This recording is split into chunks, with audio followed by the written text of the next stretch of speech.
I had been planning this trip for months. After years of city life, I felt the pull of something quiet, far from traffic, far from people. The cabin was isolated, deep in the mountains, a place that promised nothing but stillness, fresh air, and the kind of loneliness that made you hear yourself breathe. The GPS said it was only a few hours from the nearest town, but as I drove the narrow dirt road that twisted through the forest, I realized that being near anything was deceptive here. The trees were dense, close enough to block out much of the sky, and the shadows of late afternoon made the path ahead seem darker than it was.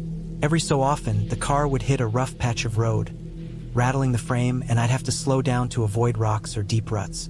By the time I parked in front of the cabin, the sun had begun to sink behind the mountains, and the forest was already swallowing the light. The cabin itself was unassuming. A simple wooden structure with a tin roof, one story, small windows. Smoke still curled from the chimney, which told me someone had been there recently.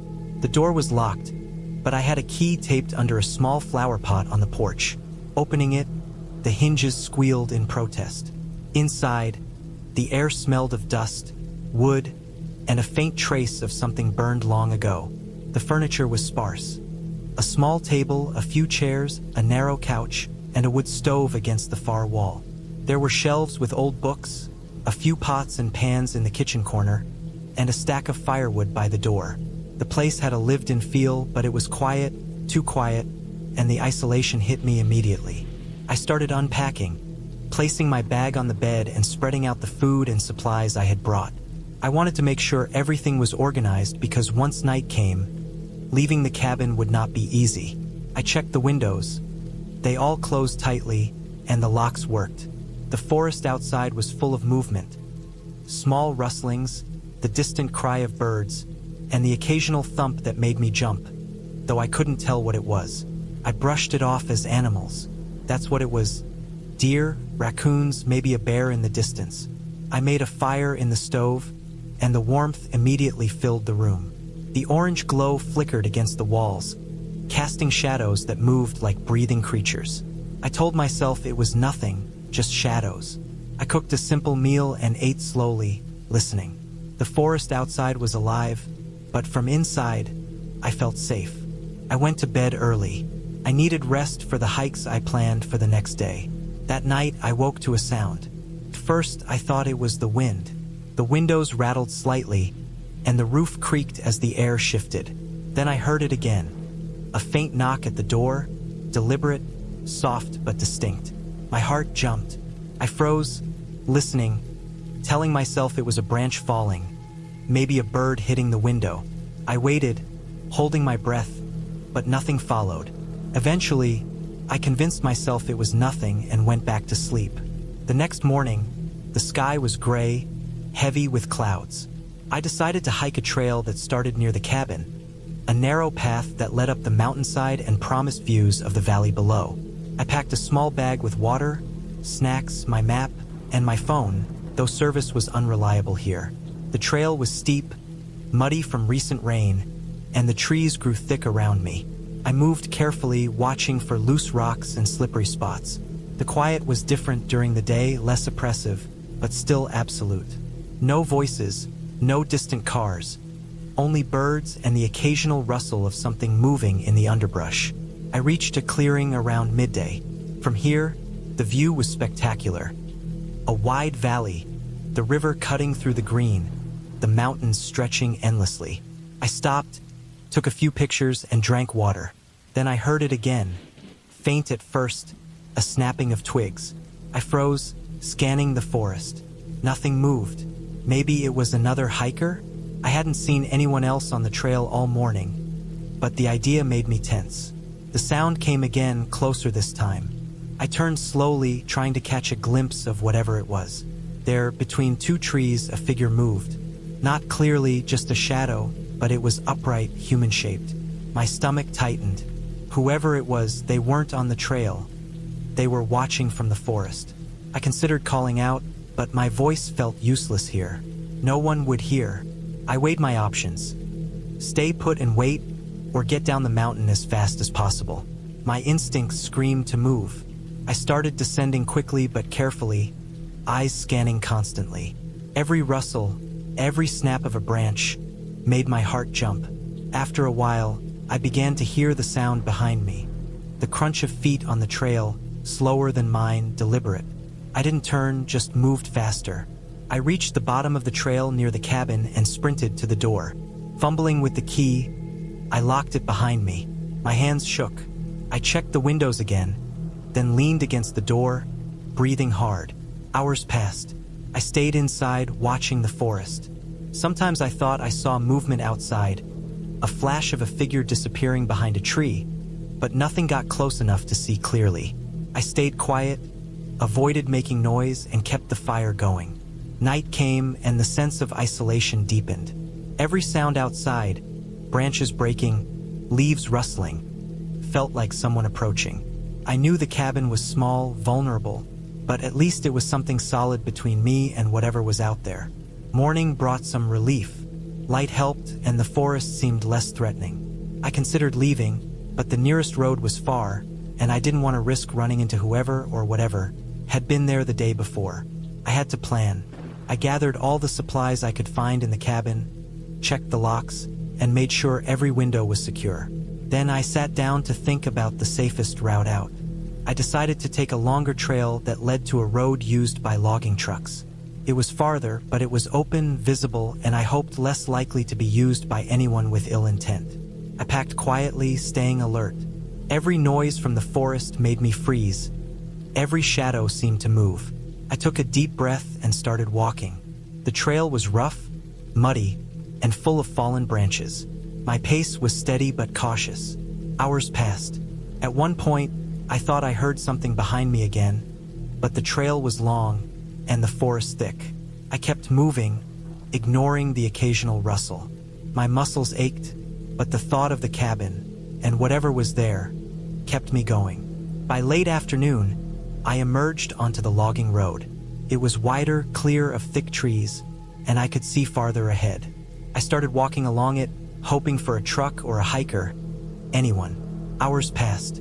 Eventually, I saw a vehicle in the distance. Relief flooded me. I waved and it slowed.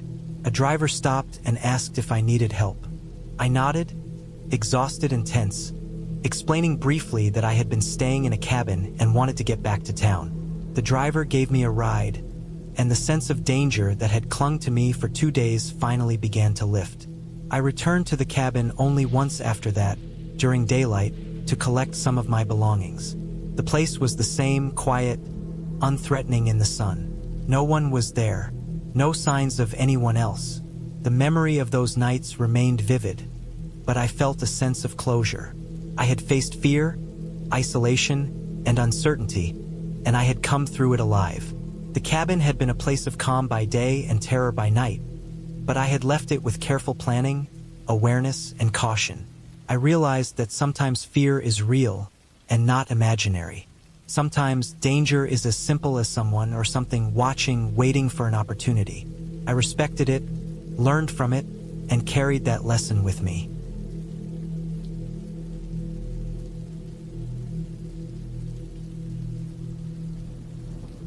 I reached the cabin late in the evening after a long drive that had taken most of the day. The cabin stood deep in the woods, far from the nearest town, surrounded by tall trees that blocked out much of the sky. The dirt road leading to it was narrow and rough, with loose stones that made the tires skitter as I approached.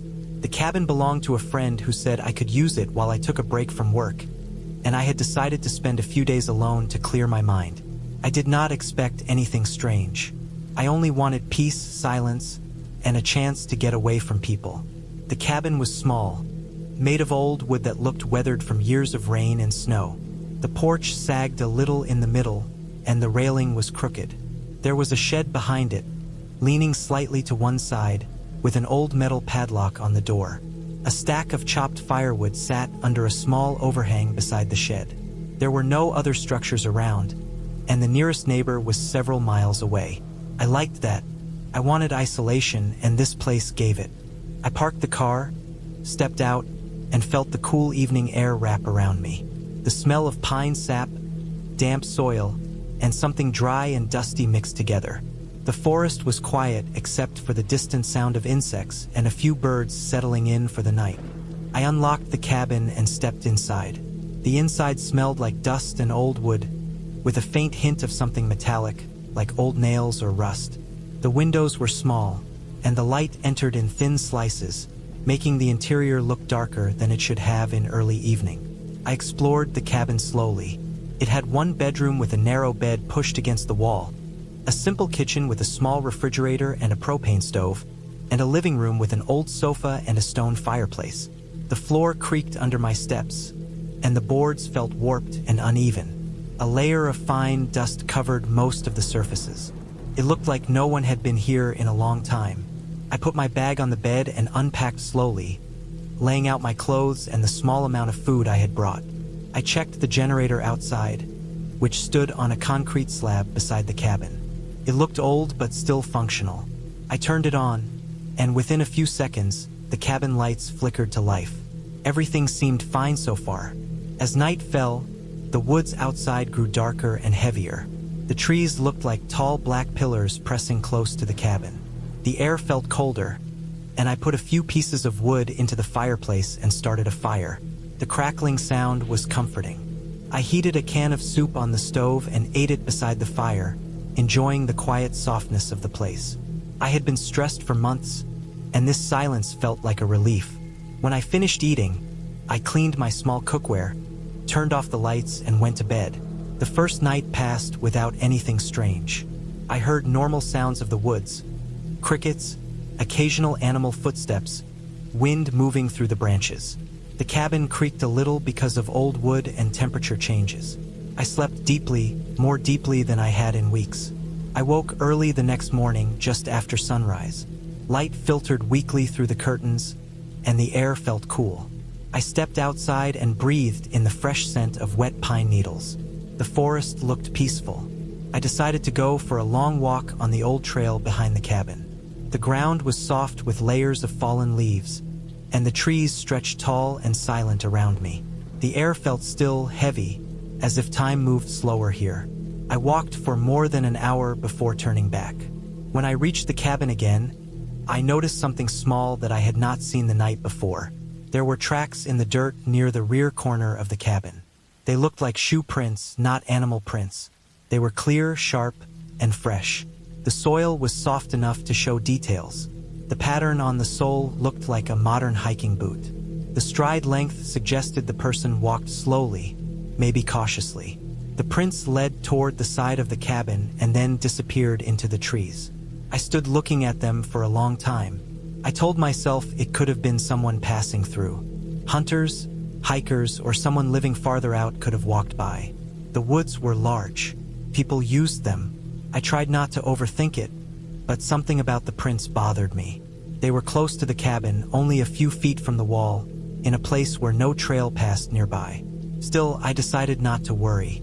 I went inside, made breakfast, and tried to enjoy the rest of the morning. For most of the day, nothing unusual happened. I cleaned the cabin, stacked more firewood inside, and sat in the living room reading a book.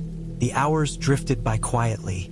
As the sun began to set, I cooked dinner and lit another fire. The day had been calm. I felt relaxed again. But that night, as I lay in bed, something changed. I had just drifted off to sleep when a sound woke me. It was soft but distinct, the sound of dry leaves being stepped on outside. It happened once, then again. Slow, spaced apart, like someone walking with care. I lay still, listening. The sound was faint but real. The footsteps stopped, then I heard nothing else. The silence after the sound felt deep and heavy. My first thought was that it must be an animal. Deer often walked near cabins at night. I tried to believe that, but the sound had not been light or quick like a deer. It had been deliberate, slow, almost careful. I stayed awake for a long time, listening to the silence outside until I finally drifted into sleep again. In the morning, I went outside and walked around the cabin, pretending I was just stretching my legs but really looking for tracks. And I found them. Fresh footprints again, similar to the ones before, but this time they circled the cabin once and stopped near the back wall. The soil there was disturbed, as if someone had stood there for several minutes. I crouched down and looked closer. The tracks faced the bedroom wall, the same wall where my bed was positioned inside. Someone had stood outside, just feet away from where I was sleeping. A long cold feeling settled in my stomach. I straightened up slowly and looked around the forest. The woods were quiet, and the air was still. Nothing moved between the trees. The prince led away into the woods and disappeared. I did not know what to do. If I let myself think too much about it, I would panic. So I tried hard to keep my thoughts calm. Maybe it was a hunter checking the area. Maybe someone was looking for lost livestock. Maybe someone had chosen to camp nearby, and I had not seen them. I forced myself to eat, though my appetite was gone. The rest of the day passed slowly. I kept listening, expecting a sound, but the woods remained quiet. I did not go for a walk. I stayed close to the cabin and double-checked every window and door before sunset. When night fell, I kept the fire burning strongly and sat awake longer than usual. It was almost midnight when I finally went to bed. At some point during the night, I woke with a start, not because of a sound, but because of a feeling that something had changed in the air. I lay still, eyes open in the darkness. Then I heard it, a soft, slow sound on the wooden porch outside. The boards creaked under a weight, light but definite. Something or someone was standing on the porch. My skin felt cold and tight. My breath came shallow. The sound came again, another board shifting under pressure. Then another. The steps were slow, evenly spaced, patient. The footsteps moved across the porch toward the front door. I could picture the boards flexing under each step. The doorknob did not turn. Nothing tried to enter. The sound stopped. Then silence settled over the cabin again. I stayed awake until dawn. When the sky finally lightened, I went outside. I did not want to, but I forced myself. The porch boards near the rail had fresh dirt marks on them. The dirt was dry and loose, and the marks looked like the tread of a hiking boot. I followed them down the steps, across the clearing, until I reached the edge of the woods where the leaves were thick on the ground. The tracks vanished there. I spent the morning trying to decide what to do. I did not have cell service here. If I wanted to reach help, I would need to drive several miles back toward town. The cabin felt unsafe now. Someone had walked around it, circled it, stood near the window, walked onto the porch, and stayed long enough to leave marks. That was not accidental. That was someone watching. Someone who knew I was here. I packed some of my things, ready to leave, but something inside me resisted. I felt foolish running away without even seeing who it was. What if it really was just a hunter or a lost camper? I told myself I would stay one more day, but I kept a knife in my pocket and set a heavy flashlight beside the bed. I kept the generator running until midnight and shut it off only when I was too tired to stay awake. I fell asleep with the flashlight in my hand. I do not know how long I slept before I woke again. It was deep night, and darkness filled the room. The air felt colder than before. I lay listening, knowing something had woken me. Then I heard its soft movement outside, not on the porch this time, but at the back of the cabin near the bedroom wall. The sound came in short bursts, as if someone was crouching or shifting their weight. I imagined someone kneeling in the dirt again, inches from where I slept. I lay frozen until the sound stopped. After several long minutes of silence, I forced myself to stand. I did not turn on the generator or the lights. I only held the flashlight tight in my hand. I moved to the window slowly, careful not to make the floor creak too loudly. The glass was dark and showed only faint reflections of the room.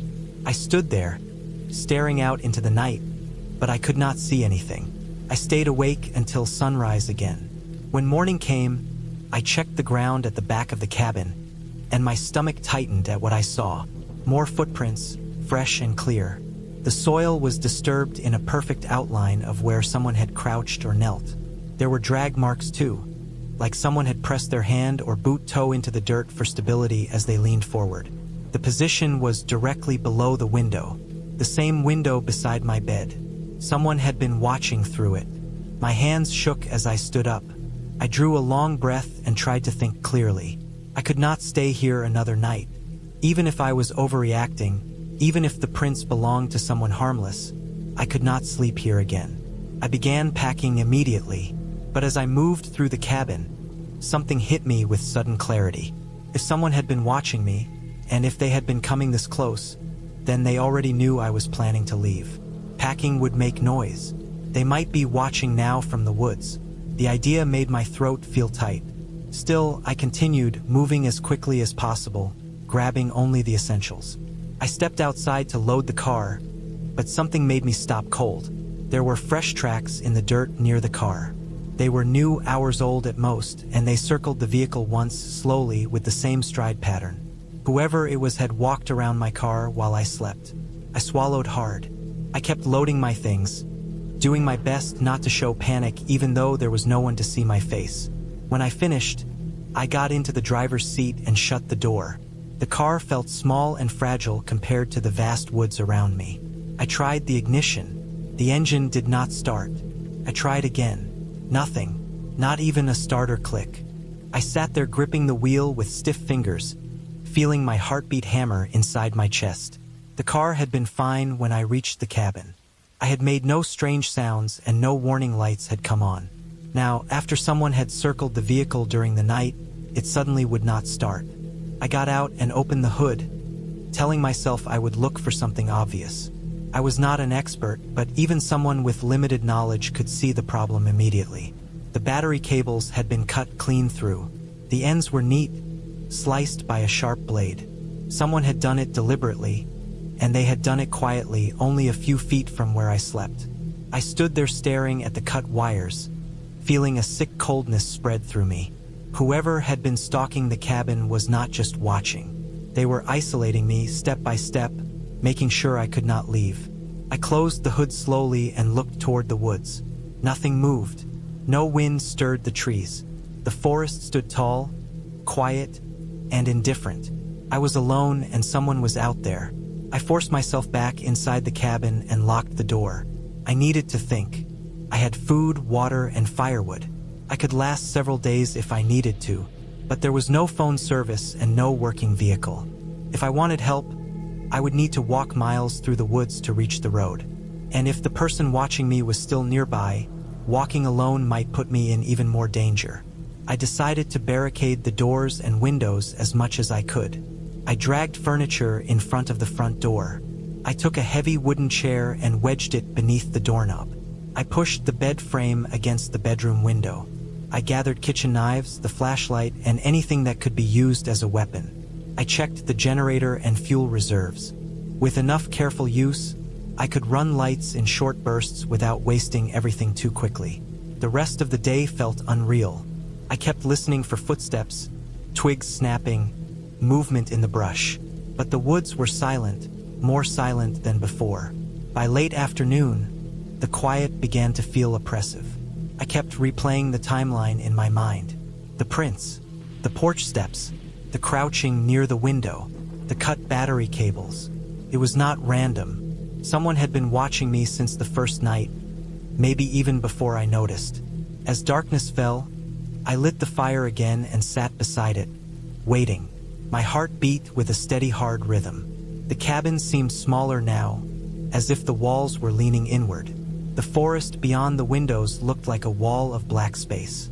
When I finally lay in bed, I did not close my eyes immediately. I listened. The cabin creaked softly as it always did. The fire snapped in the fireplace, and the wind finally picked up outside, brushing against the roof and walls. I took one slow breath after another, gripping the flashlight tightly in my hand. A few hours passed before the sound came. It was different this time.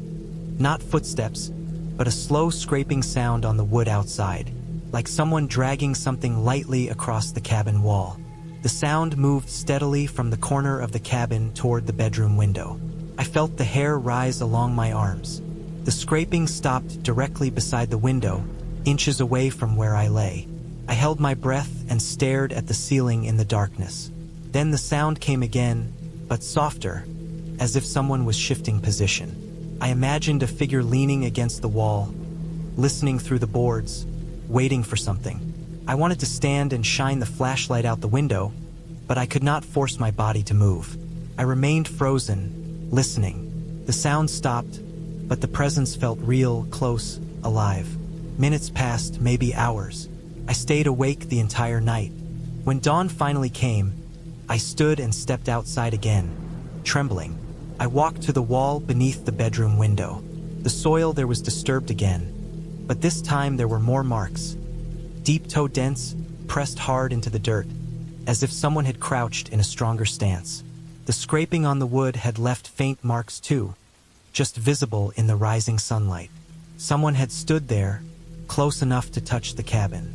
I stared at the marks until I felt lightheaded. The air was cold and sharp, and for the first time since arriving, I understood that I might not get out of this safely. Whoever was watching was not just curious. They were patient, methodical, and they were enjoying the fear they were causing. They had already disabled my escape. They were controlling the situation, and I did not know what they wanted. I walked back inside and sat at the small kitchen table, staring at the faded wood grain. I needed a plan. I could not hide in the cabin forever. I needed to leave, even if it meant walking through the woods alone. But I also knew that whoever was watching might be expecting that.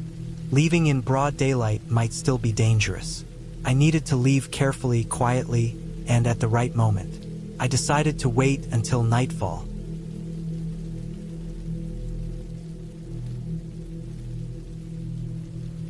Seeing those footprints in the daylight changed the entire feeling of the place. The quiet forest that had felt peaceful the day before now felt like something watching me.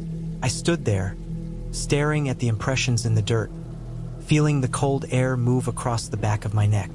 I tried to tell myself that someone had simply been hiking, someone passing through who had maybe gotten curious when they saw the cabin. But the prints did not look like fast-passing movement. They looked like someone had walked slowly, intentionally, step by step, all the way up to the cabin wall.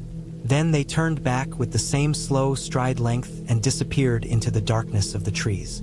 I followed them a short distance, not far, just enough to see where they led.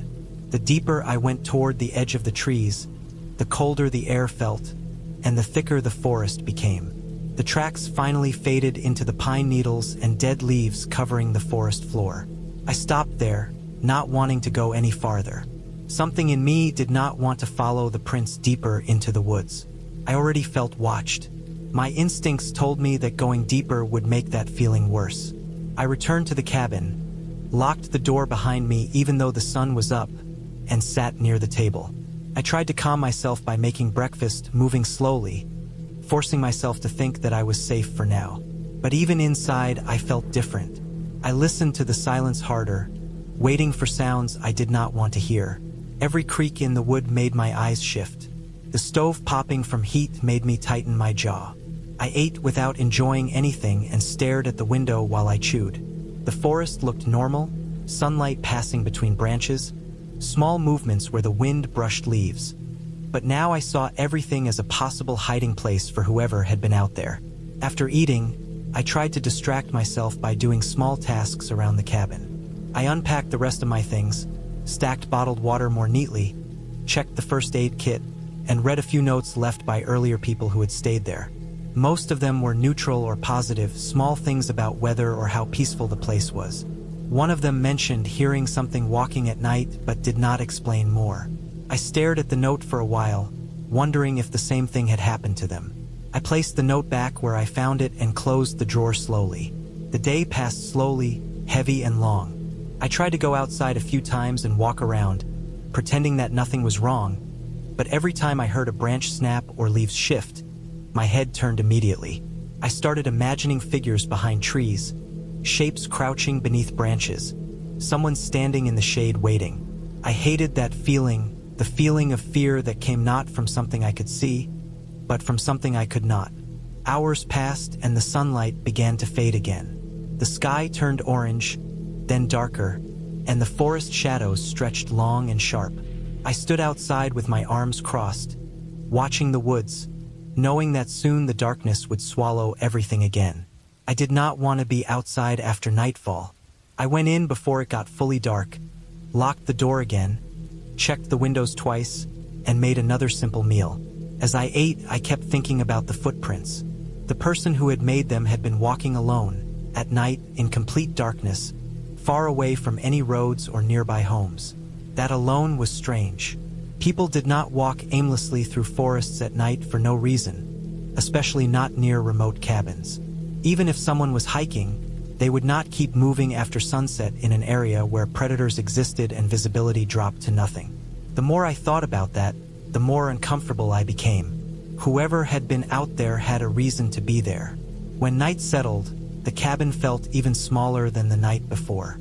I could hear the old wood cooling again, the gentle shifting in the roof, small scraping sounds as branches touched the shingles when the wind moved. I sat near the small window and stared out, but the darkness swallowed everything so completely that I could not see past the glass. It felt like staring into a wall of black, a wall that waited quietly with patience that had no limit. I did not want to go to bed yet. Something inside me told me to stay awake longer, as if night itself had changed the rules of the cabin.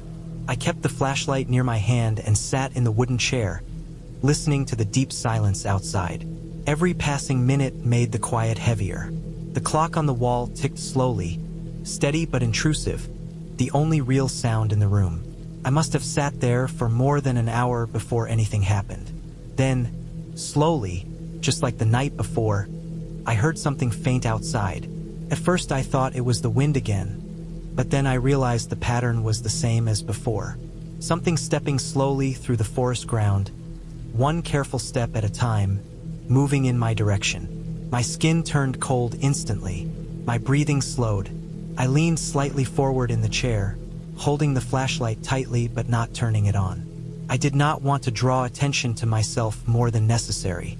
I stared at the window even though I could not see anything outside. The sound grew clearer, not loud, but clear enough that I knew I was not imagining it. The slow, careful footsteps came closer and closer, following nearly the same path as the night before, coming from the same part of the forest, approaching the cabin. This time I noticed something else. The footsteps paused for long stretches of time, as if whoever was walking was stopping repeatedly to listen. The idea that something was listening in the dark made my throat tighten. I sat there without moving a finger. The footsteps came closer and then stopped again. I sat there waiting, holding my breath, wondering if something was standing right outside the cabin wall. Minutes passed. Nothing happened. Then, very faintly, I heard another sound, even softer. Something lightly brushing against the cabin wall. Not scratching, not banging, just the faintest drag of something touching wood. A finger, a sleeve, a hand, something. The sound moved slowly across the wall toward the window. My mind felt like it was swelling with pressure. I did not move. I did not blink. I just stared at the window in front of me, knowing that someone or something was right there on the other side of the wall in the dark. The sound stopped again. The silence returned, even heavier than before. I sat there for what felt like forever. My heart beat so hard I could feel it in my ears. After a long time, the footsteps started again, moving slowly away this time, the same measured pace, pausing repeatedly, fading back toward the trees. The sound finally disappeared into the forest and did not return. I stayed awake until morning, forcing my eyes open, waiting for something else to happen. Nothing came back, but I did not sleep. I could not. Even when daylight finally broke through the windows, I still sat in the chair, staring out, exhausted and stiff but unwilling to close my eyes. When the sun was up high enough, I went outside again. This time I was shaking slightly, not from the cold but from the stress that had built up inside me all night. I checked the ground again, and sure enough, there were fresh footprints. The same size, the same stride length, the same slow approach toward the cabin. I followed them a short distance like before, and again they vanished into the deep forest. But there was something else this time. Right below the window I had been sitting near, the soil was disturbed more, as if someone had stood there for a while. The ground was pressed deeper, the leaves pushed aside. Someone had stopped right next to the wall where I had been sitting inside. They had been standing just inches away from me, with only wood separating us. The realization made my stomach twist. I stood there in the cold morning air, staring at the ground, unable to understand why someone would come to the cabin at night without speaking, without making their presence known, without trying to knock or get help. That part worried me more than anything. Someone who needed help would have tried to get my attention. Someone hiking at night would not have walked so quietly. Someone trying to be friendly would not come back the next night and stand outside silently. Whoever this was had approached the cabin twice in the dark and left without making any attempt to show their face. That meant they wanted to observe the cabin, not visit it. They wanted to watch. They wanted to know something, and that meant they might return again. I went back inside and sat at the table with shaking hands. I tried to think about leaving, packing up, and driving away immediately, but then I remembered the long, narrow dirt roads that stretched for miles before reaching any other human being. Driving those roads alone in the middle of the forest meant that if something happened along the way, I would be stuck far from help. The car could break down. I could get stuck in mud. The person could be watching the road. The forest was too large, too empty, too uncontrolled. For the rest of the day, I could not relax. I kept checking the windows, listening for movement, watching the tree line. Hours felt like entire days. I tried to sleep a bit in the afternoon, but every time I started drifting off, a noise outside made my eyes open again. A branch falling, a bird taking off, the wind shifting something on the roof. Every small sound became a warning in my mind. By late afternoon, I had reached a point where I could not sit calmly anymore. I needed to be prepared. I checked the cabinet again and found a small hatchet that must have been used before for chopping wood. It was old but sharp. I placed it on the table near the flashlight. I checked the door again, tested the hinges, and pushed a chair under the doorknob, even though I knew it would not stop anyone strong enough. It just made me feel like I was doing something instead of sitting without control. When the sun began to drop again, I felt a heavy dread in my stomach. If the person had come 2 nights in a row, there was no reason they would not return a third time. The pattern felt too intentional. I sat at the table again as the light faded, waiting for the dark to swallow the clearing like before. Night came slowly, turning the window into a black mirror.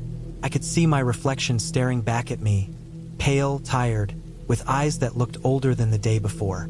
The cabin felt smaller than ever, like the walls had moved closer. The air felt cold even though I had lit the stove earlier. For a long time, nothing happened. Maybe an hour or 2 went by, the silence thick and heavy. I kept the flashlight in my hand, switching it between fingers to stop them from shaking. I stared at the cabin wall, listening. Then, just like before, footsteps. Slow, careful, coming through the darkness. The same pattern, the same direction, the same pauses. My heart pounded harder than the night before. I felt sweat on the back of my neck even though the air was cold.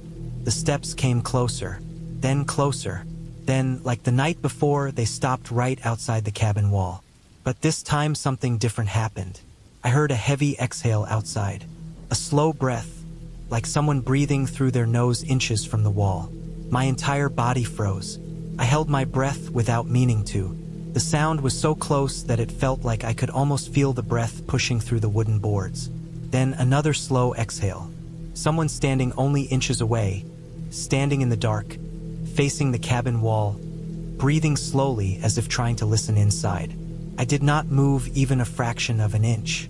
The cabin felt like a trap. I realized that the person outside could probably hear the smallest noise I made. The walls were thin, old wood that sound passed through easily. I sat there, gripping the flashlight, staring straight ahead, waiting for something to change. The breathing continued for long, slow minutes that felt endless. Then a small sound below the window, the faint press of weight shifting in the soil. Footsteps again, slow, measured, circling the cabin wall. I followed the sound with my ears as the steps moved toward the back of the cabin. The person seemed to be checking all sides, not just standing in one place. My chest tightened as the footsteps reached the back door. The person stopped there for a moment. I could hear nothing but silence again. I could not tell if the person was looking at the door or the window or just standing there thinking. After a long pause, the footsteps started again, moving around the cabin until they returned to the spot near the window. Then everything went silent again. I sat there unable to move. The silence stretched on and on. I did not know if the person was still standing there or if they had gone. The fear of not knowing was worse than the sound of approach. I waited. Minutes crawled by. Eventually, after what must have been a long time, I heard the steps again, this time moving away from the cabin, slowly pausing, then continuing into the forest like before. I stayed awake until sunrise again. I could not sleep. My muscles hurt from tension. My eyes felt hot and tired, but I could not risk closing them. This time I was not only scared, I was sure something bad was happening. Someone was watching the cabin at night on purpose, taking their time, showing no rush. Nobody did that for no reason. At daylight, I checked outside again. Fresh tracks, the same depth, the same steps leading to the same parts of the cabin. This time, however, something else was different. Near the back door, pressed into the dirt, I could see that the footprints faced the door directly and stayed there for a while. The ground was pushed deeper, meaning whoever was standing there stayed long enough to shift their weight repeatedly.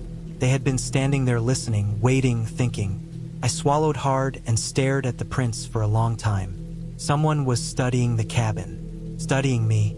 The peaceful getaway I wanted had turned into something else, something I could not fully understand but felt deeply afraid of.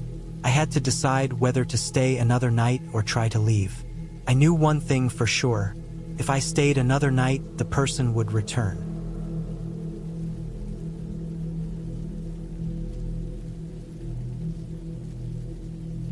I had been looking forward to this trip for months.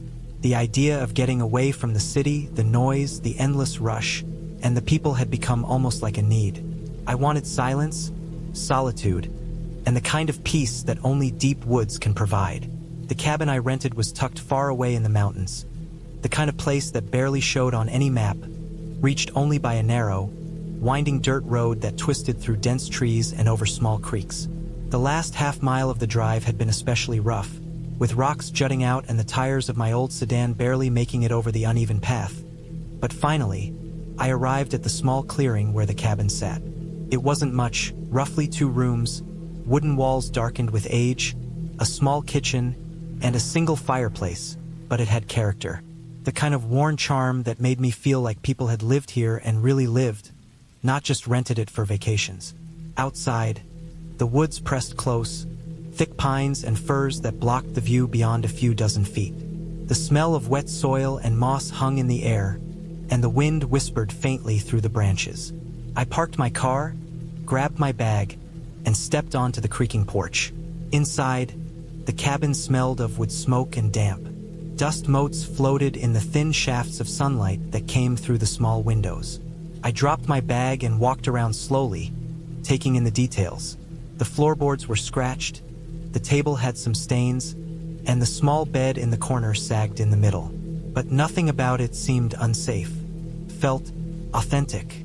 I unpacked, lit the fireplace, and decided to make a small dinner. The cabin had an old stove, but it worked, and I had brought some simple supplies: canned beans, bread, and a small bag of coffee. The first night was quiet, almost painfully so. No cars, no lights from neighbors, nothing but the wind and the occasional sound of branches rubbing together outside. I slept fitfully, waking at odd hours to the sound of small animals moving outside, or what I thought might be rocks rolling down the hillside. The next day, I explored the surrounding woods. A small trail led from the cabin deeper into the trees, climbing slightly to a rocky ridge that offered a view of the valley below. The trail was narrow and littered with fallen branches. I moved carefully, my boots crunching softly on the dirt, listening for the subtle sounds of wildlife. Deer, squirrels, and birds were easy to spot during the day, and it was almost serene. I marked my trail mentally so I could return without trouble.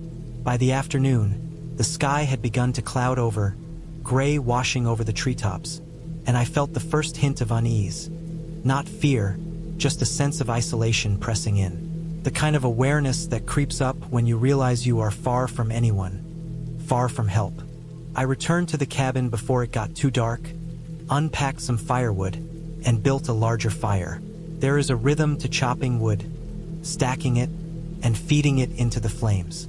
It is a physical task that demands attention, and I felt my mind quiet as I worked. That night, the wind picked up. The trees outside moaned as they bent and groaned under the gusts. I lay awake for a long time listening to the sounds, the rattling of window frames, the tap of rain against the roof, and something else. At first, I told myself it was the wind, branches scraping the cabin walls. But then I heard it again, a low, dragging sound moving slowly around the cabin. I sat up, straining my ears. There was nothing to see, just the dark shapes of trees moving in the storm. I stayed awake for hours, listening, until exhaustion finally claimed me. When I woke in the morning, the cabin looked normal.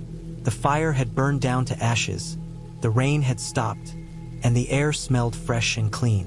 I stepped outside, expecting to see signs of fallen branches or disruption from the storm, but there was nothing unusual. Still, a nagging feeling of unease lingered in the back of my mind. The next few days passed much the same, hiking during the day, returning to the cabin to cook, maintain the fire, and rest. I began to notice small details. Footprints in the soft dirt around the clearing, not animal prints exactly, but something else.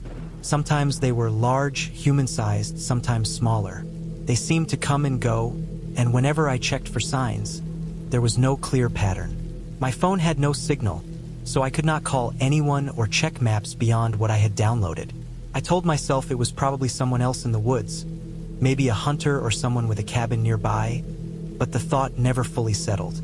One evening, I went to bed earlier than usual. The wind was calm, and I had just finished stacking firewood inside. Around midnight, I was awakened by a loud crash. Came from outside, near the back of the cabin. I froze, listening. The sound of something heavy scraping against wood. Then silence. My heart pounded. I stayed in bed for what felt like hours, too scared to get up, trying to convince myself it was a fallen branch or a rock. Eventually, I gathered courage and moved slowly toward the window, pulling aside the curtain. The night was black, the trees standing still in the moonlight. Nothing moved. I went back to bed, but sleep did not come. I kept imagining shapes outside, shadows moving just beyond the edge of the clearing.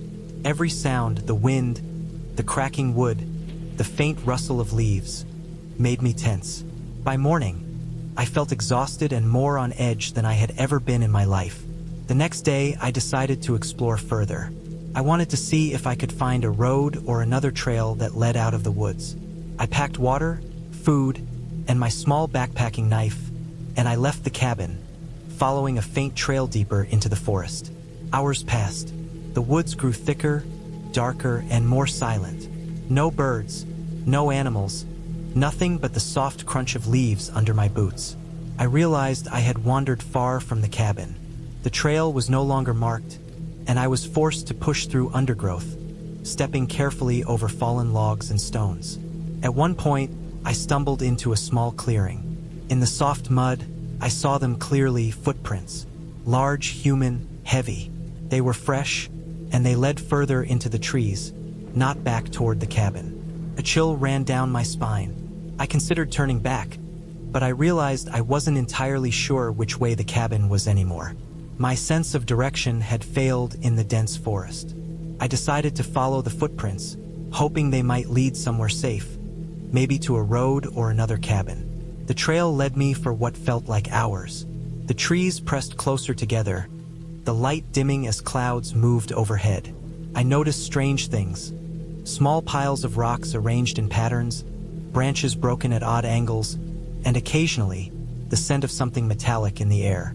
It wasn't blood, but it was sharp, heavy, and unsettling. Eventually, I came across an abandoned structure. It looked like a small storage shed, half collapsed, hidden among the trees.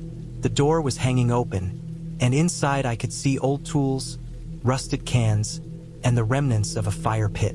There was no sign of people, but the place felt recent, almost lived in. I stepped carefully, examining everything. Then I saw it, scratches on the walls, deep and jagged, some with small streaks of dried, rust-colored marks. My stomach churned. I didn't want to be here anymore. I turned back, trying to retrace my steps, but the forest seemed to have changed. The trees looked the same, but the spacing and the angles were wrong. I realized I had been walking in circles. Panic began to rise. My legs ached, my water was low, and I was miles from the cabin, with no way to call for help. I kept walking, hoping for some sign of the clearing, any familiar landmark. Hours passed. I grew more exhausted, more disoriented. Eventually, I stumbled down a small slope and found a narrow creek. I followed it, knowing that water usually leads to a larger stream or road. My boots were soaked, my clothes dirty and torn from the underbrush, and my body was shaking from fatigue and fear. By late afternoon, I saw something in the distance, a faint outline of a structure through the trees. Heart racing, I moved faster, stumbling over roots and rocks. Finally, I reached it. It was the cabin. The small clearing, the porch, everything exactly as I had left it. I felt a wave of relief so strong it almost brought me to tears. I ran to the door, checked the locks, and then collapsed onto the floor, exhausted and trembling. Over the next few days, I stayed in the cabin, too scared to go far. I built stronger barricades, reinforced the doors and windows, and made sure I had extra food and water. I still saw footprints around the cabin, but I never saw anyone. I stayed inside, watching the trees and listening to the faint sounds of movement. Eventually, I began to regain a sense of calm. I realized that whatever had been out there had either left or was keeping its distance. When it came time to leave, I packed quickly, checked every corner of the cabin, and drove out carefully along the dirt road. The drive back to the main road was tense, every shadow on the side of the road making me flinch. When I finally reached the paved highway and the city lights, I felt a strange mix of relief and sadness. The woods were beautiful but dangerous, and I had learned that isolation can amplify fear in ways you never expect. Even now, weeks later, I remember the small details. The sounds at night, the prints in the mud, the smell of the abandoned shed, the way the forest seemed to move around me. I tell myself I am safe, that it was just the isolation and my imagination, but deep down I know that something out there watched me, something I will never fully understand. I never returned to the cabin. I rented a small cabin in a more populated area the next year, still in the mountains, but close enough to neighbors to feel secure. I still love the woods, the silence, the solitude, but I have a new respect for it now, and for the feeling of being truly alone.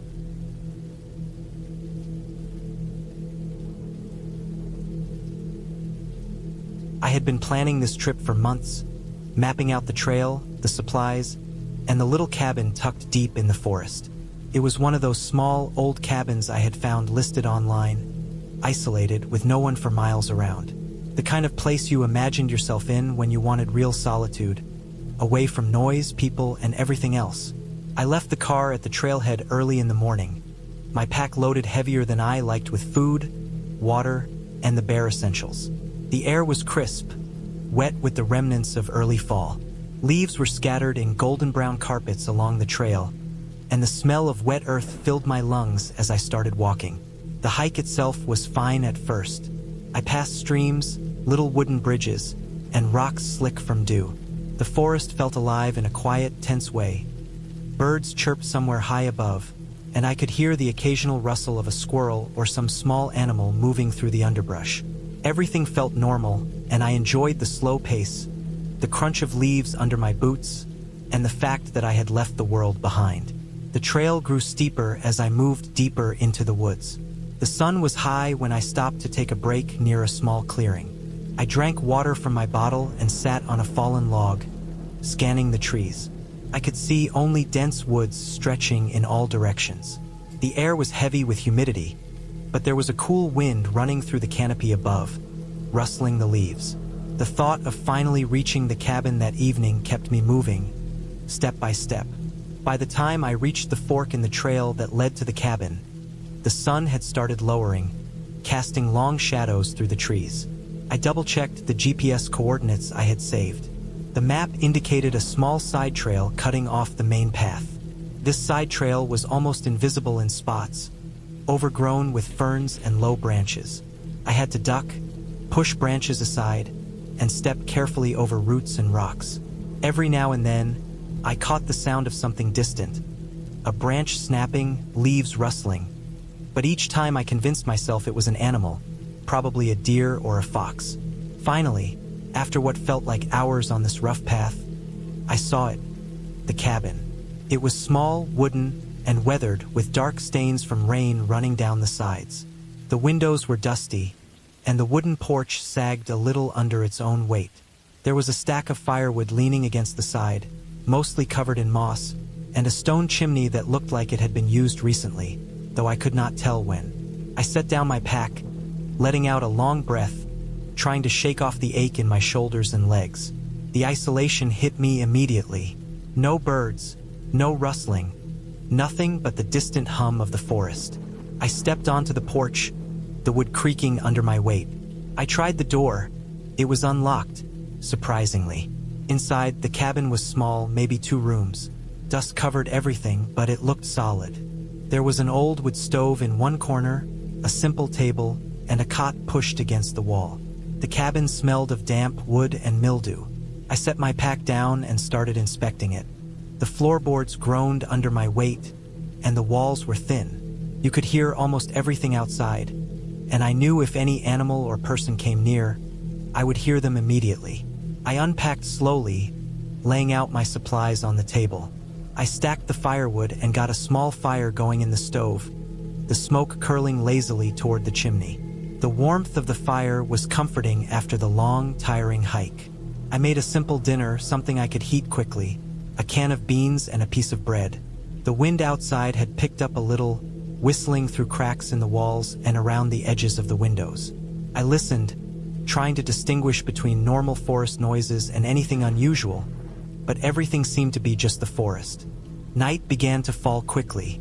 With no artificial lights anywhere, the darkness arrived fast, swallowing the trees and trail. I lit a lantern and placed it near the table. Shadows flickered against the walls, creating strange shapes that made me glance over my shoulder more than once. I tried to calm myself, telling myself that all of this was normal, that old cabins made noises, that forests were alive with animals. But still, a small, nagging part of my mind remained alert, as if it had noticed something I had not. I decided to check the perimeter around the cabin before settling in completely. I stepped outside, feeling the cold and damp underfoot, my flashlight cutting a narrow circle of visibility. I walked slowly around the cabin, keeping my ears open. At first, it was just the normal night sounds. Distant water dripping, wind in the trees, the occasional rustle of a small animal. Then I noticed something strange. Footprints. They were faint, partially covered by leaves, leading from the side of the cabin into the forest. They looked human-sized, but too vague to tell much else. My heart began to beat faster. I had seen cabins online that were supposedly private and untouched, yet here were footprints leading right to mine. I considered the possibility of hunters or hikers, but it was late, and I had seen no one all day. I scanned the area with my flashlight, moving slowly. Nothing, just trees, leaves, and darkness. I convinced myself again that the footprints were old, probably from earlier that day, or maybe even older, obscured by the wind and leaves. I went back inside, locking the door this time, and sat near the stove. I tried to ignore the unease creeping in. As the night deepened, the noises outside increased. The wind stronger, branches scraping against the cabin walls, leaves skittering across the porch. I told myself it was just nature, but my eyes kept darting to the window, to the shadows outside. Hours passed, and I tried to sleep, but every noise jolted me awake. Something about the forest at night is different from the day. It feels closer, sharper, more alive. I kept thinking I saw movement outside the corners of my eyes.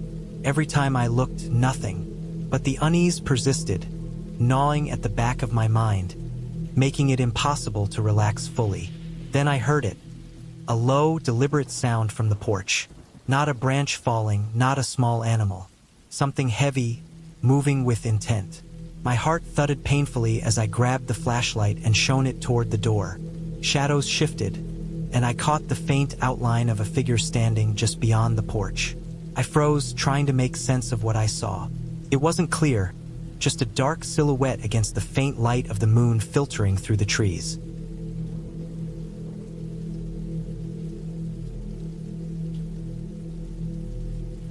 I went to the cabin because I needed a break from everything. Life had become loud and stressful, and I wanted a place where I could hear myself think. The cabin was deep in the woods, almost at the edge of a long lake. I had found it listed for rent by a man who barely used it anymore. He told me it was quiet, simple, and away from everything. That was exactly what I wanted.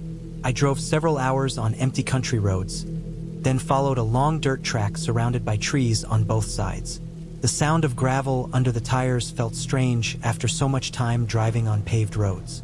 The trees grew thicker the farther I went, until I could not even see the sky in places. When I reached the cabin, I felt a strange sense of calm. It was old, made of dark wood that had faded from years of rain and sun. The porch sagged slightly, but the structure looked solid enough. There was a small shed beside it and a stack of firewood that someone had cut a long time ago. The air smelled clean, full of pine and soil. The silence was deep, and it felt like the world had finally stopped moving. Inside, the cabin was small but comfortable. A single bedroom, a tiny kitchen, a bathroom, and a sitting area with old furniture and a wood stove. I unpacked slowly, enjoying the stillness. I planned to spend a week here, maybe more. I wanted to write in peace, take long walks, and sleep without hearing cars or people or anything except wind and birds. The first night was peaceful. I cooked simple food, read a little, and sat on the porch listening to the sounds of the forest. The lake was still, black under the sky, and not a single boat or house light was visible on the water. When I finally went to bed, I slept harder than I had in months. The second day, I decided to explore the woods behind the cabin. I followed a narrow trail that looked like it had not been walked in a long time. Moss covered fallen logs, and mushrooms grew in clusters near the base of trees. The air was cool and every sound carried clearly. At first, I felt relaxed, but deeper in the woods, I started to feel something else. I could not explain it at first. It was not fear, but a small, sharp awareness that I was alone somewhere far from help. The silence was not peaceful out here. It was thick, as if the entire forest were holding its breath. I kept walking, trying to shake the feeling. After an hour or so, I came across something unexpected. Broken branches, trampled undergrowth, and deep marks in the ground. Something heavy had moved through here. The marks were not from a person. They were wide, uneven, and the earth beneath them was torn up as if whatever made them had pressed deep into the soil. I told myself it had to be a deer or elk, but another part of me was not convinced. I followed the disturbed ground for a short distance, but I turned back when I saw the trees ahead were scratched. Not clawed deep, but scraped at shoulder height, long and rough. I stood there for a while, listening to the silence, then I turned around and walked back toward the cabin more quickly than I wanted to admit. Back at the cabin, I felt better. I forced myself not to think about what I saw. Animals lived in nature. This was normal. I made food and tried to focus on my writing. But while I sat at the table, I kept thinking about the trees and the strange marks. I told myself it was fine, that I was just not used to being in deep woods alone. That night, I went to bed early. I slept lightly at first, then soundly. At around 3 in the morning, I woke up suddenly. I did not know why at first. I lay still, listening. The cabin was dark, the air cold. Then I heard something outside. At first it was faint, like something moving carefully through the leaves and dirt near the porch. I told myself it was just an animal, but then it stepped again, this time closer, and I felt a sensation in my chest that I had not felt in years. I lay there, motionless, not breathing. I listened as the steps came closer, then stopped. I waited. The silence stretched so long I started wondering if I had imagined it. Then something brushed against the outer wall of the cabin. I felt the vibration through the wood. My mouth went dry. I could not move. I listened for what felt like forever. Then, slowly, the steps moved away. I lay awake until dawn. The next morning, I got out of bed with a heavy feeling in my stomach. I opened the door carefully and looked around. Nothing was disturbed that I could see. I almost felt foolish for being so shaken. I went for a walk to try and clear my head, but the uneasy feeling followed me the entire time. I could not shake it. Everything looked normal, yet nothing felt right. The forest no longer looked peaceful to me. It looked watchful. I spent most of that day around the cabin. I took out trash, organized food, checked the firewood pile, and tried to keep busy. Around late afternoon, I finally noticed something out near the tree line. It was subtle at first, but once I saw it, I could not ignore it. Grass was flattened, and some bushes near the trees were bent sharply outward, as if something large had passed through recently. I stared at that spot for a long time. The marks were fresh. That night I went to bed early. I slept lightly at first, then soundly. At around 3 in the morning, I woke up suddenly. I did not know why at first. I lay still, listening. The cabin was dark, the air cold. Then I heard something outside. At first it was faint, like something moving carefully through the leaves and dirt near the porch. I told myself it was just an animal, but then it stepped again, this time closer, and I felt a sensation in my chest that I had not felt in years. I lay there, motionless, not breathing. I listened as the steps came closer, then stopped. I waited. The silence stretched so long I started wondering if I had imagined it. Then something brushed against the outer wall of the cabin. I felt the vibration through the wood. My mouth went dry. I could not move. I listened for what felt like forever. Then, slowly, the steps moved away. I lay awake until dawn. The next morning, I got out of bed with a heavy feeling in my stomach. I opened the door carefully and looked around. Nothing was disturbed that I could see. I almost felt foolish for being so shaken. I went for a walk to try and clear my head, but the uneasy feeling followed me the entire time. I could not shake it. Everything looked normal, yet nothing felt right. The forest no longer looked peaceful to me. It looked watchful. I spent most of that day around the cabin. I took out trash, organized food, checked the firewood pile, and tried to keep busy. Around late afternoon, I finally noticed something out near the tree line. It was subtle at first, but once I saw it, I could not ignore it. Grass was flattened, and some bushes near the trees were bent sharply outward, as if something large had passed through recently. I stared at that spot for a long time. The marks were fresh. That night, I did not sleep easily. I stayed up late reading and listening to every sound outside. The darkness outside the windows felt heavy and alive. Sometime after midnight, I heard the sound again. Slow, heavy steps moving carefully around the cabin. I sat perfectly still in the chair, not breathing. The steps were close, maybe just a few feet away. I watched the shadow of the window frame and waited, heart pounding so loud I thought I could hear it in the wood. After several slow steps, the sound stopped again. Then I heard a slow, dragging noise near the wall, like something brushing against the wood. Continued for a few seconds, then everything was silent. I did not sleep for the rest of the night. In the morning, I went outside. The ground near the porch had fresh depressions. Something with weight had stood there. Not boot prints, not the defined shape of any shoe. Just wide, deep patches of pressed earth. I stared at them for a long time, trying to convince myself they were animal prints. But I had been camping many times before, and nothing I had seen looked like this. I began to feel a shift inside myself. A new awareness, almost instinctive. Something was around the cabin. Something that had watched me more than once. Something that moved carefully and quietly, not like a wild animal rushing through the brush. It was purposeful.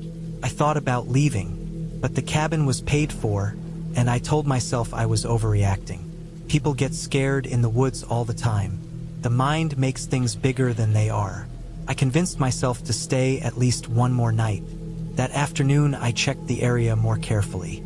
I followed the flattened grass and broken branches deeper into the trees behind the cabin. The farther I went, the stronger the dread grew in my chest. About 50 yards in, I found a small area where the ground looked disturbed, as if something had been sitting or lying there. A large depression, surrounded by broken twigs and branches, snapped near the bases. I crouched and looked closely. Dark hairs were caught on one of the snapped branches. Thick, coarse hairs. Suddenly, I felt exposed. I stood up quickly and looked around.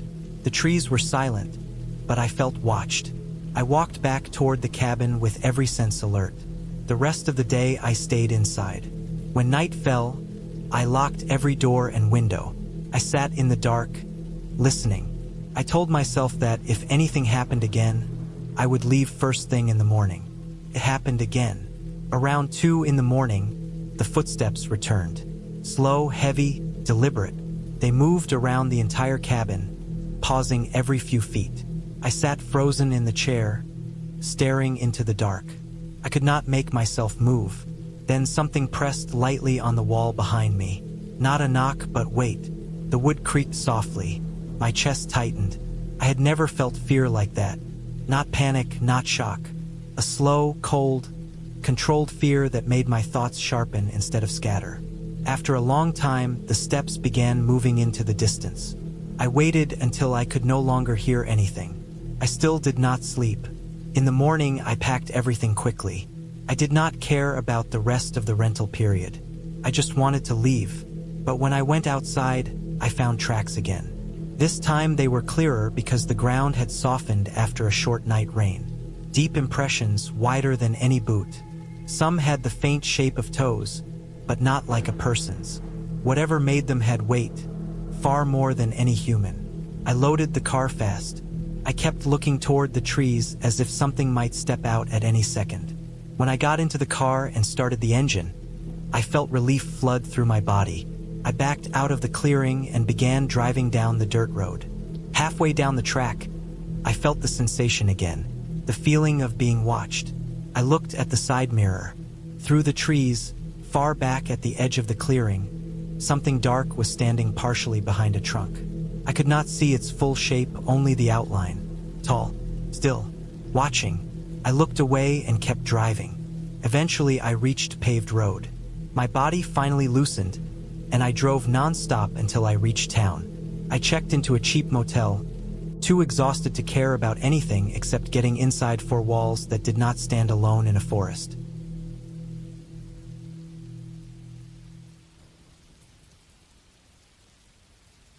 I had been planning this trip for months. I needed a break from everything: work, people, the endless noise of the city. I wanted complete isolation, a place where the air was heavy with pine, and the only sound was the wind brushing over the trees.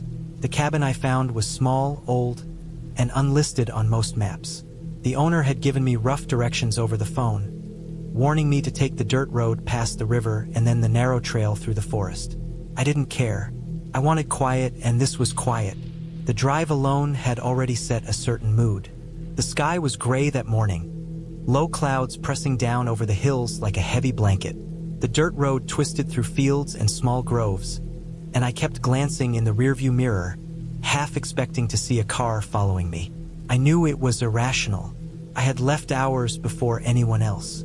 But that uneasy feeling that creeps along your spine wouldn't go away. By the time I parked the car at the edge of the forest, the sun was low. The forest swallowed the light quickly, shadows stretching between the trees. I grabbed my pack, my flashlight, and the key I had been given. The trail was narrow, uneven, and full of roots that could easily trip you. I moved carefully, making mental notes of every landmark: the large rock shaped like a fallen log, the tree with the broken branch leaning east. The path seemed longer than I remembered from the owner's directions, and the deeper I went, the quieter it became. There were no birds, no squirrels, nothing. Just the dull sound of my boots crunching dead leaves and twigs. When I finally saw the cabin, I stopped in my tracks. It was smaller than I expected, made of dark wood that had grayed from weather. A thin plume of smoke rose from the stone chimney. Even from a distance, I could feel the isolation pressing down on me, and a small part of my brain whispered that this might not be safe. But I had driven hours to be here, and I ignored it. The cabin was simple inside. One main room with a fireplace, a small kitchen area, and a loft with a bed. The smell of damp wood and old stone filled my nose. Dust coated the corners, and cobwebs clung to the beams, but the place was livable. I set down my pack, unpacked my food and supplies, and made a small fire in the fireplace. It was comforting to hear the wood crackle. The first night was uneventful, though the silence outside was overwhelming. Without the usual city noise, every sound became sharp: the wind rattling against the walls, the occasional snap of a branch in the woods, and the distant sound of flowing water from a stream the owner had mentioned. I tried to sleep, but every small noise kept me on edge. The next morning, I explored the surroundings. The forest was dense, and the cabin was perched on a slight incline. The stream ran nearby, clear but moving fast over rocks. I marked my path, taking mental notes to avoid getting lost. I needed water and firewood, and walking around helped me understand the terrain. By midday, I had gathered enough wood for 2 nights and found several spots where I could safely collect water if needed.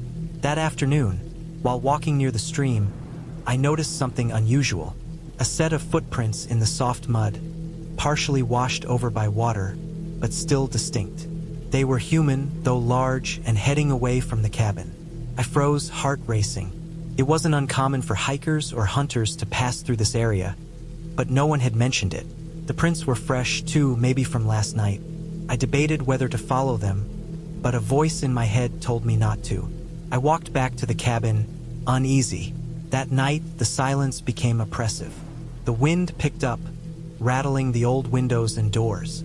Shadows from the fire danced across the walls in a way that made every corner look alive. I tried to read, eat, anything to calm my mind, but sleep wouldn't come. I kept hearing small noises outside, crunching leaves, the snapping of twigs. But each time I shined my flashlight toward the window, there was nothing. By the 3rd day, the tension had built. I decided to check the perimeter of the cabin during daylight. The trail I had come in on was barely visible under overgrown roots and fallen leaves. As I walked along it, I found more footprints. They weren't just passing through, they circled the cabin. Someone had been here, moving carefully, staying just out of sight. My chest tightened. I had told myself I wanted isolation, but now it felt like the forest was closing in, and I wasn't alone. I spent the next few hours reinforcing the cabin. I locked doors and windows, stacked extra firewood against the main door, and made sure I had a knife and my flashlight within reach at all times. I started keeping the fire going all day, so there would always be light inside, no matter how fast the sun dropped behind the hills. Night fell faster than I expected. Around midnight, I heard it, a low rustling right outside, like someone crouching just beyond the cabin wall. My stomach dropped, and my hands shook as I gripped the flashlight. I didn't move. The sound persisted for a long time, circling the cabin slowly. My mind raced. Who could be out there? What did they want? I had no way to call for help.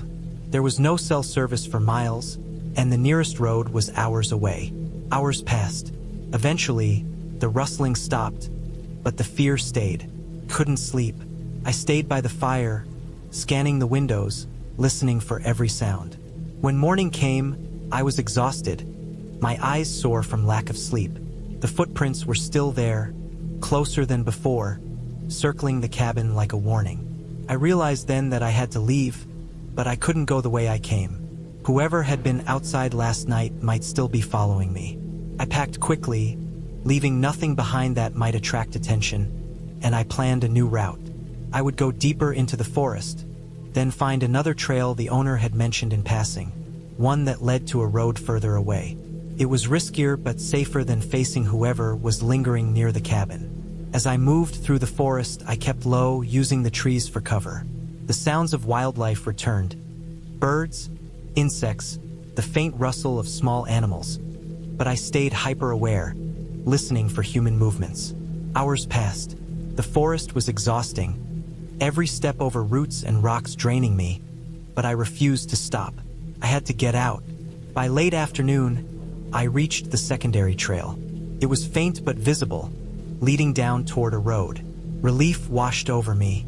I kept moving quickly, almost running, adrenaline pushing me further. The forest began to thin, and soon I saw the dirt road I had been promised. I didn't stop until I reached my car, parked in the small clearing. The moment I got inside, I locked the doors and breathed deeply. I hadn't seen anyone following me, but the sense of being watched never left. I drove slowly back towards civilization, constantly checking my mirrors, glancing at the woods that had felt so isolating, so threatening, just days before. When I finally reached a gas station, I bought water and food, trying to shake off the tension that clung to my chest. I thought about the cabin, the footprints, the rustling at night. I knew the forest was home to hunters, hikers, maybe even people living off-grid. Whoever had been near my cabin hadn't shown themselves, but they had been close enough to scare me. That knowledge, that uncertainty, had kept me alert and alive. After that trip, I never returned to that part of the forest. I kept the memory with me, a reminder that isolation can be dangerous, even when you think you are alone. The cabin had been real, the fear had been real, and the relief I felt reaching safety had been profound. I never left without planning every detail, and I never underestimated the quiet, still forest again.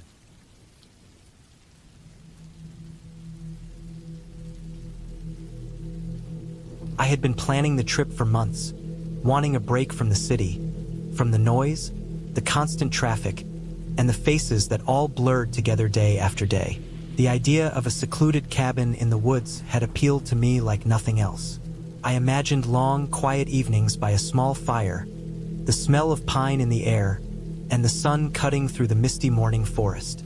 I wanted solitude, nothing more, but I never imagined how raw and unsettling that solitude could become. The drive to the cabin itself was long, twisting along roads that narrowed and vanished into dense trees. My car rattled over gravel paths, the tires crunching, and I could feel the tension in my shoulders loosen slightly with every mile further from the city.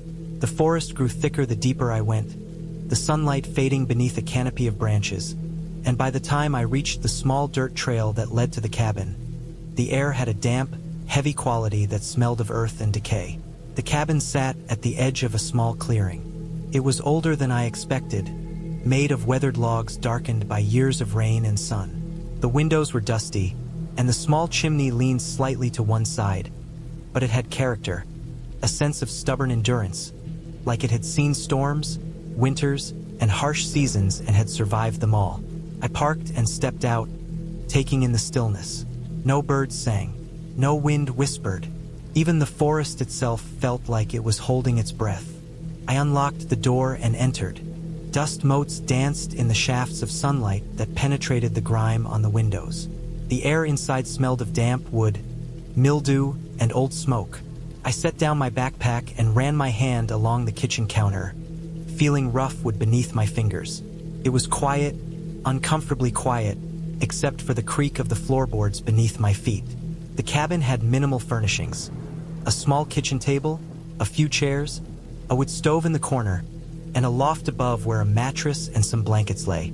It had everything I needed, but the emptiness made it feel larger than it really was. And with that size came a strange, heavy silence that pressed against my ears. I unpacked slowly, organizing my small bag of food, my supplies, and my clothes. I set up the stove and stacked some wood, making sure I had enough for the night. Outside, the wind started to pick up, rustling the trees, and I realized I could see shadows moving across the windows, branches scraping the sides of the cabin. The sun was falling behind the thick forest, leaving the clearing dim and gray. By the time I finished preparing for the night, the sky had darkened, and the forest seemed like a solid wall of black. I lit the stove and watched the fire take hold, the small crackling sound filling the otherwise still room. It brought some comfort, but I noticed how easy it was for me to jump at every tiny sound outside. A branch snapping, leaves rustling. Even the distant call of a bird somewhere deeper in the woods made my chest tighten. I told myself it was natural, that the isolation amplified every noise, but still my mind began to wander, filling the shadows outside with shapes that weren't there. Night fell fully, and I moved to the loft, lying on the thin mattress under the blankets. The cabin creaked as it settled, and I could hear the wind pressing against the walls, making the entire structure groan. I closed my eyes, but sleep didn't come easily. The silence was heavy, almost palpable. Every time the wind shifted, it sounded like someone, or something, was brushing against the cabin. My heart kept racing, and I kept convincing myself it was the trees, the wind, nothing more. Around midnight, I woke to a noise that made my stomach drop. It was a soft thud, almost rhythmic, coming from outside the cabin. I froze, listening.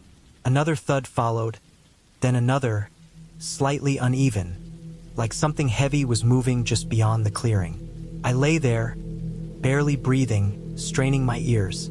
My first thought was that it was an animal, a deer or maybe a bear, moving through the undergrowth. But something about the pattern didn't feel right. It didn't sound like normal animal movement. The thuds stopped for a moment, then started again, slower this time, deliberate. I sat up, feeling a cold sweat spread across my back. I wanted to look outside but feared what I might see. I told myself again it had to be an animal, maybe even a branch falling in the wind, but the rhythm of it was deliberate. It was impossible to ignore. My stomach twisted with fear, and I realized my fire was almost out. I quickly fed the stove more wood, the fire flaring up, and I sat by it, my eyes fixed on the window, watching for movement. Hours passed like that. The wind picked up even more, rattling the windows and shaking the cabin. Outside, I could hear twigs snapping in different directions, uneven, irregular, almost like steps circling the cabin. I didn't dare leave the loft. I didn't dare move. My mind was spinning, imagining scenarios that felt too real, but I reminded myself, I was alone, the forest was alive, that was all. By morning, the forest looked calm again. The wind died down, and sunlight streamed weakly into the cabin. My heart still pounded as I stepped outside cautiously, expecting to see something or nothing. The clearing looked undisturbed. No animal tracks, no fallen branches, no signs of anything unusual. Relief washed over me, though uneasily. I scolded myself for letting fear take hold, convincing myself it was just the isolation, just my imagination. I spent the day exploring nearby trails. The forest seemed normal, peaceful even, and I tried to let go of the tension from the night. Birds called in the distance, small animals scurried through the undergrowth. Everything felt ordinary, but as I returned to the cabin, I noticed something I hadn't before. Footprints in the soft dirt at the edge of the clearing. They were not human, not quite. Large, uneven, with a dragging mark beside them, like something had been partially carried or scraped along the ground. My stomach dropped. I had never seen tracks like them. The prints were old enough that I couldn't tell exactly how long they'd been there, but the fact they were so close to the cabin made my chest tighten. I tried to dismiss it, thinking perhaps it was some kind of animal I didn't recognize, maybe a large deer or a bear that had walked strangely. But the dragging mark terrified me more than the footprints themselves. My mind went over every possibility. Nothing made sense. I decided to take precautions. I reinforced the doors and windows as best as I could. I made a stack of firewood near the loft so I would have light and warmth if I needed it at night. I checked my supplies. Water, food, anything I could use to protect myself or escape if necessary. My fear had shifted into alertness. Every sound outside, every shadow across the window, every rustle of leaves made my heart race. I slept fitfully that night, fire burning constantly, ears straining for anything unusual. By the third day, I had started to notice subtle signs around the cabin. Small scratches on the wood outside, shallow depressions in the dirt that hadn't been there before, subtle broken branches in the surrounding trees. Nothing that told me who or what was here, but enough to keep me tense, afraid to leave the cabin for long. My initial excitement about the isolation had turned into a grim vigilance. That night, the sounds came again, louder and more deliberate. Heavy steps circling the cabin, twigs snapping, occasional thuds against the walls. I stayed in the loft, fire crackling, waiting, unable to sleep. I didn't try to look outside this time. I kept my attention on the stove, the warmth of the flames, the assurance of something solid beneath my feet. I realized then that the forest was no longer just quiet and beautiful. It was a living thing, a predator of patience, and I had intruded into its territory. Morning brought more discovery. The dragging marks were closer to the cabin than before, fresh this time, and a pile of broken branches at the far edge of the clearing suggested something large had been moving through there. My sense of unease turned into a sober realization. I couldn't just stay here without a plan. I couldn't ignore what was happening. I had to leave, but leaving meant moving through the forest, stepping into whatever was watching, whatever had circled the cabin in the dark.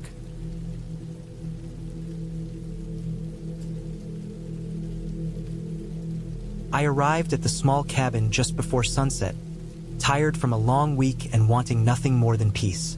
The drive had taken nearly 4 hours along old back roads through tall pine forests and empty fields. I had rented the cabin on a whim after seeing photos of a small lake behind it and reading that the nearest neighbor was over a mile away. That was exactly what I wanted.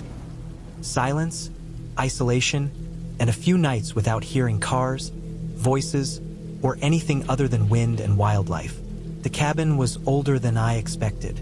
The roof sagged slightly in the middle, and the wooden steps leading up to the porch were soft under my feet. The boards creaked the way old boards do after years of cold winters and wet seasons. The windows were small and the glass was uneven, like it had been handmade a long time ago. The cabin sat among tall trees with thick trunks and dark shadows underneath. The lake could not be seen from the front, only the trees and a narrow dirt trail that disappeared into the woods behind the building. The air was colder than I expected for that time of year. The air smelled like sap and damp soil, and the wind carried a faint smell of lake water. I stood on the small porch and looked around. There was nothing but woods in every direction. No houses, barns, vehicles, or even power lines. The silence was heavy. It felt as though the woods had absorbed every sound, even the soft ones. I unlocked the door and stepped inside. The interior was small but clean. The floor was wooden, covered with an old rug that had faded colors. A small table sat in the corner near a window, and a narrow bed was pushed against the opposite wall. A wood-burning stove sat near the center of the room with a short chimney pipe leading up through the ceiling. A pile of chopped logs sat beside it in a wooden box. Even though the place was simple, it felt comfortable. I set my bag down and walked around the cabin to get a sense of the space. There was no electricity, only a propane lantern and a row of candles on a shelf. The sink in the small kitchen area was connected to a hand pump that drew water from a well somewhere underground. The windows were so small that only limited light entered the room, and the place darkened quickly once the sun began to drop behind the trees. I walked outside before it got completely dark.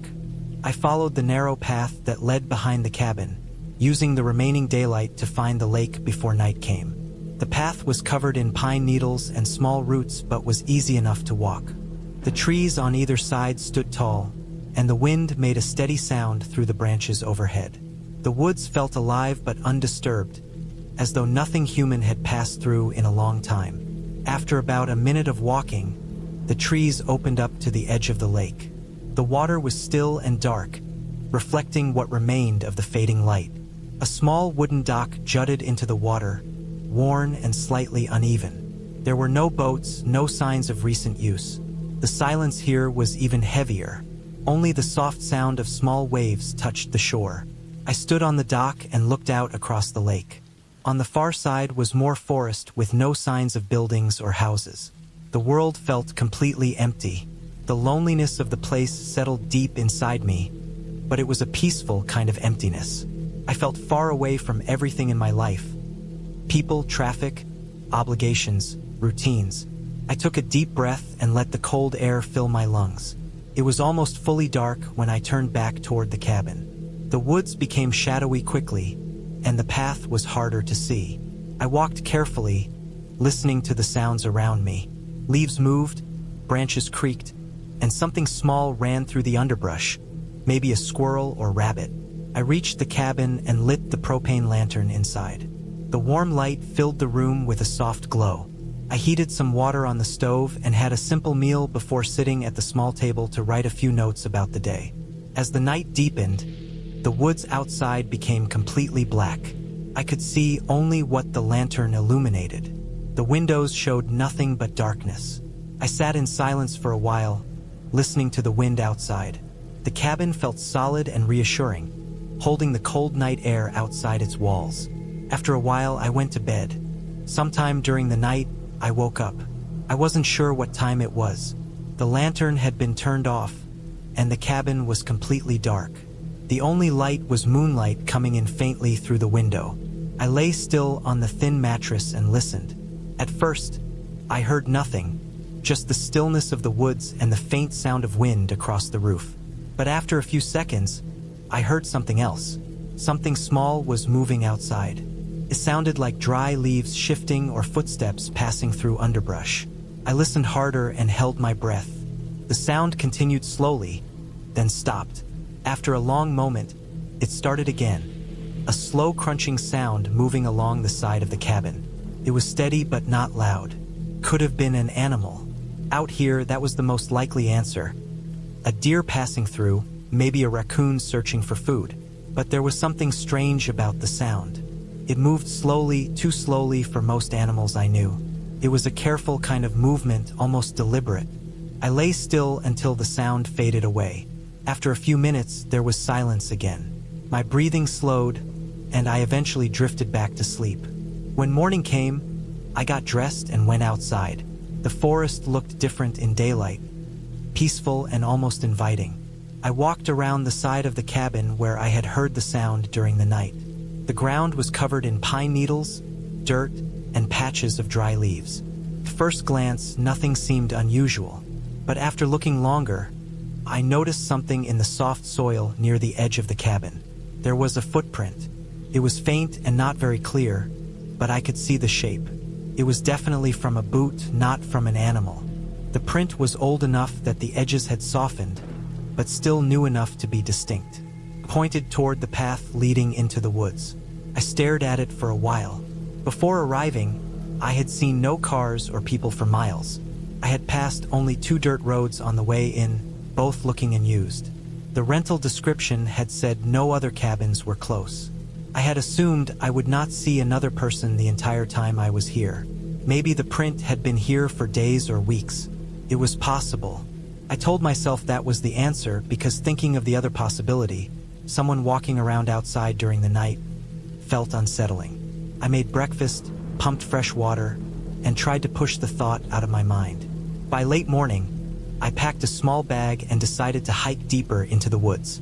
I followed a trail I had seen branching off near the lake, a trail that looked used but not often. The trees grew thicker the farther I walked, and the sunlight filtered through the branches in broken beams. I hiked for what felt like an hour. The forest seemed endless. At one point, I stopped to rest on a fallen log.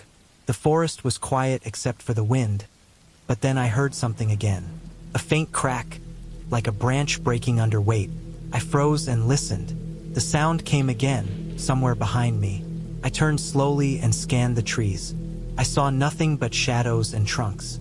The sound stopped and didn't return. I waited another minute, then stood up and continued walking, but the uneasy feeling stayed with me. I turned around soon after and headed back to the cabin. When I returned, the sun was already lower in the sky. I went inside and lit the lantern again as the shadows grew long. The cabin felt smaller that evening. The woods outside no longer felt empty in a peaceful way. They felt watchful. I sat at the table and wrote down thoughts to keep myself calm.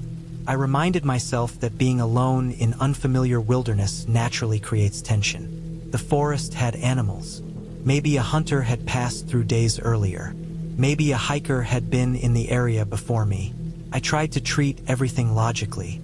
When it was fully dark, I went to bed again. The cabin was cold, and I pulled the blankets tighter around me. The lantern had been turned off, and the only sound was the faint wind. Somewhere deep in the night, I woke again. This time, the sound was not leaves or branches. It was something closer, a heavy but soft thump against the porch. Then another, then silence. My heart beat faster as I lay still, eyes open though I could see nothing but darkness. After a few seconds, I heard a sound that made the hair on my neck rise. Someone was standing on the wooden porch boards, shifting their weight slowly. The boards creaked, just like they had when I first stepped on them earlier in the day. The sound was unmistakable. It was not an animal. It was not wind. The sound was made by someone standing just outside the cabin door. I kept still, barely breathing. The sound continued for a few seconds, then stopped. Silence followed. The building didn't move. The person, or whatever it was, stood motionless just outside. I waited, counting seconds in my head, though I quickly lost track. Eventually, the boards creaked again. This time, the steps were softer, moving slowly alongside the cabin wall. They went past the window and toward the rear of the building. Then the sound faded until I heard nothing but the wind again. I did not sleep for hours. When dawn finally came, I got up and walked outside. My legs felt weak from a night of tension. I stepped onto the porch and looked down. The boards looked normal, but when I took a step into the dirt, I saw new footprints. They were fresh, not softened by time. They circled around the cabin, moving along the wall toward the back. Someone had definitely been there during the night. I crouched down and stared at the prints. The boots were large, maybe belonging to a tall man. The depth of the prints showed weight, not something light. Whoever it was had moved slowly, carefully, close to the cabin wall. The isolation that had felt peaceful before now felt dangerous.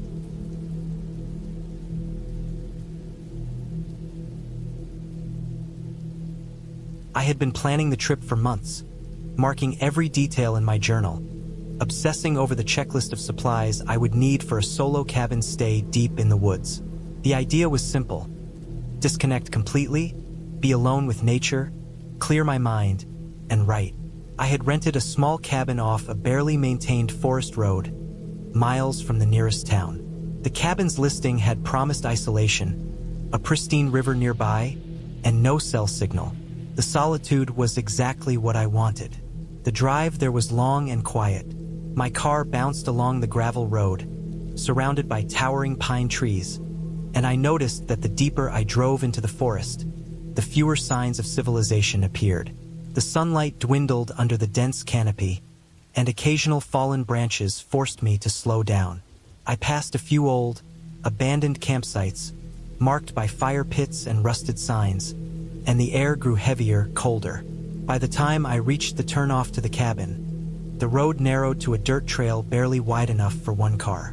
I parked at a small clearing, unpacked my things, and walked the short trail to the cabin. The cabin itself was small and made of weathered wood, almost blending into the trees around it. Its windows were dusty, the porch sagged slightly, and the door creaked when I pushed it open. Inside, the smell of old pine and dust filled my nose. There was a small kitchen with a sink and stove, a single bed in the corner, a wooden table, and a cast iron stove in the center of the room. The walls were plain, the floorboards uneven, but it was sturdy, and I felt a brief wave of relief knowing I would be safe from storms or the wild. I spent the first afternoon unpacking, checking my supplies, and exploring the area. There was a narrow path that led down to a small river. The water was clear, running fast over smooth rocks, surrounded by moss-covered stones and the occasional fallen log.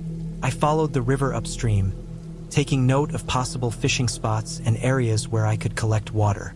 The air was crisp, the smell of wet earth and pine strong, and the only sounds were the rustling leaves and the river's flow. By the time I returned to the cabin, the sun was dipping behind the trees, and shadows stretched across the clearing. I cooked a simple dinner on the stove, then lit a small lamp. The cabin felt cozy but unusually silent. There was no hum of electricity, no distant car engines, no chatter of people. I read for a while, feeling the calm seep into my bones. As darkness fell, I went to bed early, lulled by the rhythmic creaks of the cabin and the distant rush of the river. That night, I was awoken by a strange sound. At first, I thought it was the wind, a low, rhythmic tapping against the walls. But then I realized it was too patterned to be random. It was coming from outside. I lay in bed, straining to hear, my heart starting to pick up. It sounded like something dragging along the ground, slow, deliberate. I waited, thinking it might be an animal, a raccoon or a deer, but the sound didn't move as freely as an animal would. It stayed just beyond the window, just outside the cabin, shifting slightly but never moving far. I stayed still for what felt like hours, the sound of my own breathing loud in the silence. I considered going outside, but the idea of stepping into the dark, dense forest alone, without even a flashlight, felt impossible. I told myself it was probably just a fallen branch or a tree scraping against another. Eventually, exhaustion overcame fear, and I fell into a restless sleep. Morning came with fog hanging low over the clearing. I checked outside and found no signs of any animals, no footprints, no evidence of what had made the sound.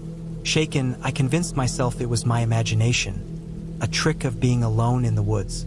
I tried to shake off the unease and focused on collecting water from the river, checking my supplies, and making a list of tasks for the day. The second night brought something worse. Around midnight, I was awake again, this time to the sound of the front door creaking open. I froze, my stomach sinking. My first thought was that I had not latched it properly, but I remembered doing so before bed. The sound of slow footsteps on the porch followed, deliberate and heavy. My mind raced. Who could possibly be out here? There was no road access, the place was isolated. I felt the cabin tremble with the steps, each one heavier than the last. I grabbed the first thing I could reach, a thick wooden chair, and held it in front of myself. The footsteps stopped. I held my breath, straining to hear. After a moment, I cautiously approached the door.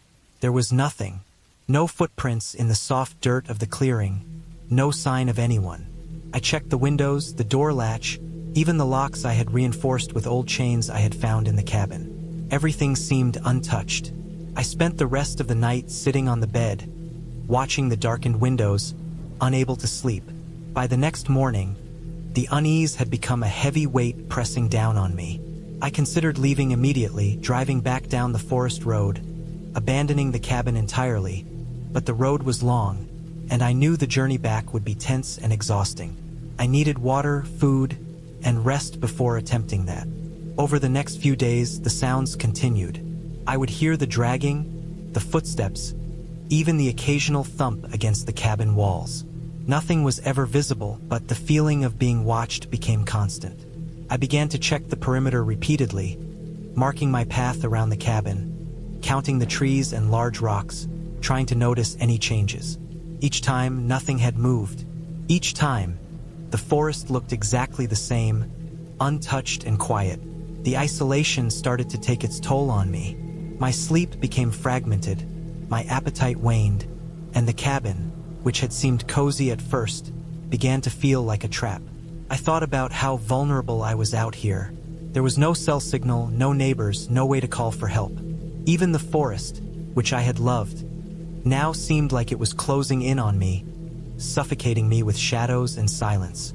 One evening, I noticed something that chilled me more than the sounds ever had.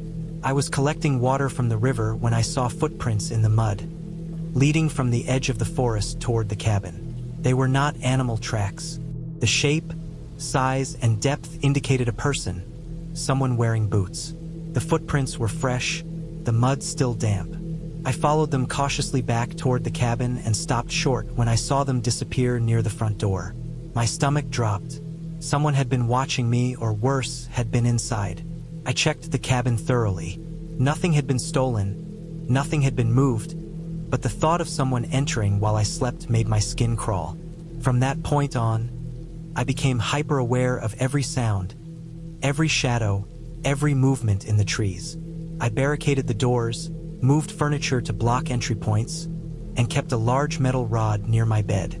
Nights became unbearable, filled with constant noise, scrapes, thumps, footsteps just outside the window. I hardly slept, and when I did, I dreamt of the forest closing in, of someone standing just beyond the clearing, watching. The breaking point came on the 7th night. I had been awake for nearly 3 days, surviving on cold food and river water, my mind fraying from fear and exhaustion. Around 2 a.m., I heard something different. A scraping sound from the back of the cabin, closer than before, followed by a low, grating noise, like metal being dragged across wood. I grabbed the rod and crept toward the sound. My heart raced so violently I could hear it in my ears. I stepped onto the back porch and froze. There, leaning against the cabin, was a large, heavy branch, moved just slightly as though someone had tested it against the wall. That was all. I realized that even in my terror, I had been imagining parts of it. But the tracks, the noises, the constant feeling of being watched had all been real. My mind had twisted fear into something monstrous. At sunrise, I made a decision. I packed what little I could carry and walked down the dirt road to my car. Every snap of a twig in the trees made me jump. Every rustle in the leaves made me spin around, expecting someone, or something, to appear. The forest felt endless, oppressive, and I moved quickly, driven by sheer survival instinct. When I reached the car, I noticed tire tracks in the soft dirt, parallel to mine, as though someone had followed me but stopped a distance behind. I didn't stop to think. I threw my bag into the car, locked the doors, and drove as fast as I dared, gravel and dirt flying behind the tires.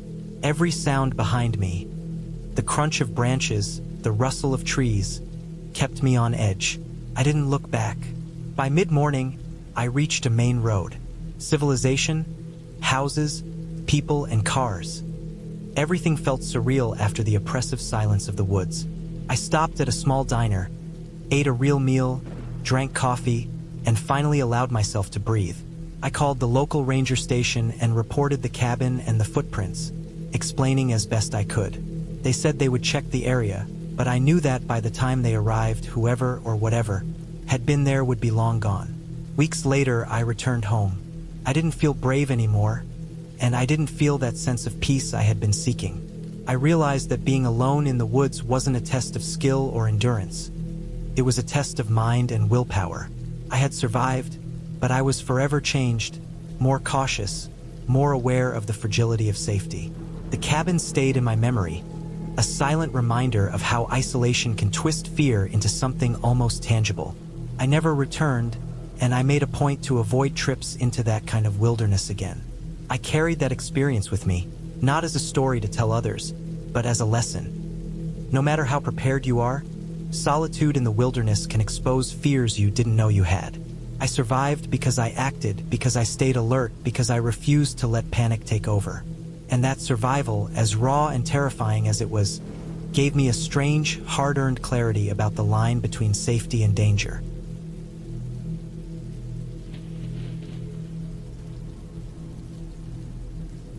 I had been planning the trip for months, carefully marking a remote area of the forest on a map I had found in an old library. It was a cabin in the mountains, far from the road, almost forgotten by anyone who traveled there. The directions were crude, handwritten in a notebook that someone had clearly used decades ago. But I liked that. I liked the thought of being completely alone, of leaving behind the noise and pressure of the city, and being surrounded by nothing but trees, rocks, and the cold, indifferent mountains. The idea of a week in total isolation was intoxicating, and I had packed for it meticulously, checking and rechecking my supplies, from food and water to first aid equipment, flashlights, extra batteries, and warm clothing. The drive was long, winding along the mountain roads that narrowed to single lanes in some places, where sheer drops seemed to threaten every careless turn. The forest thickened as I went higher, and the sunlight filtered through the tall pines in thin golden lines.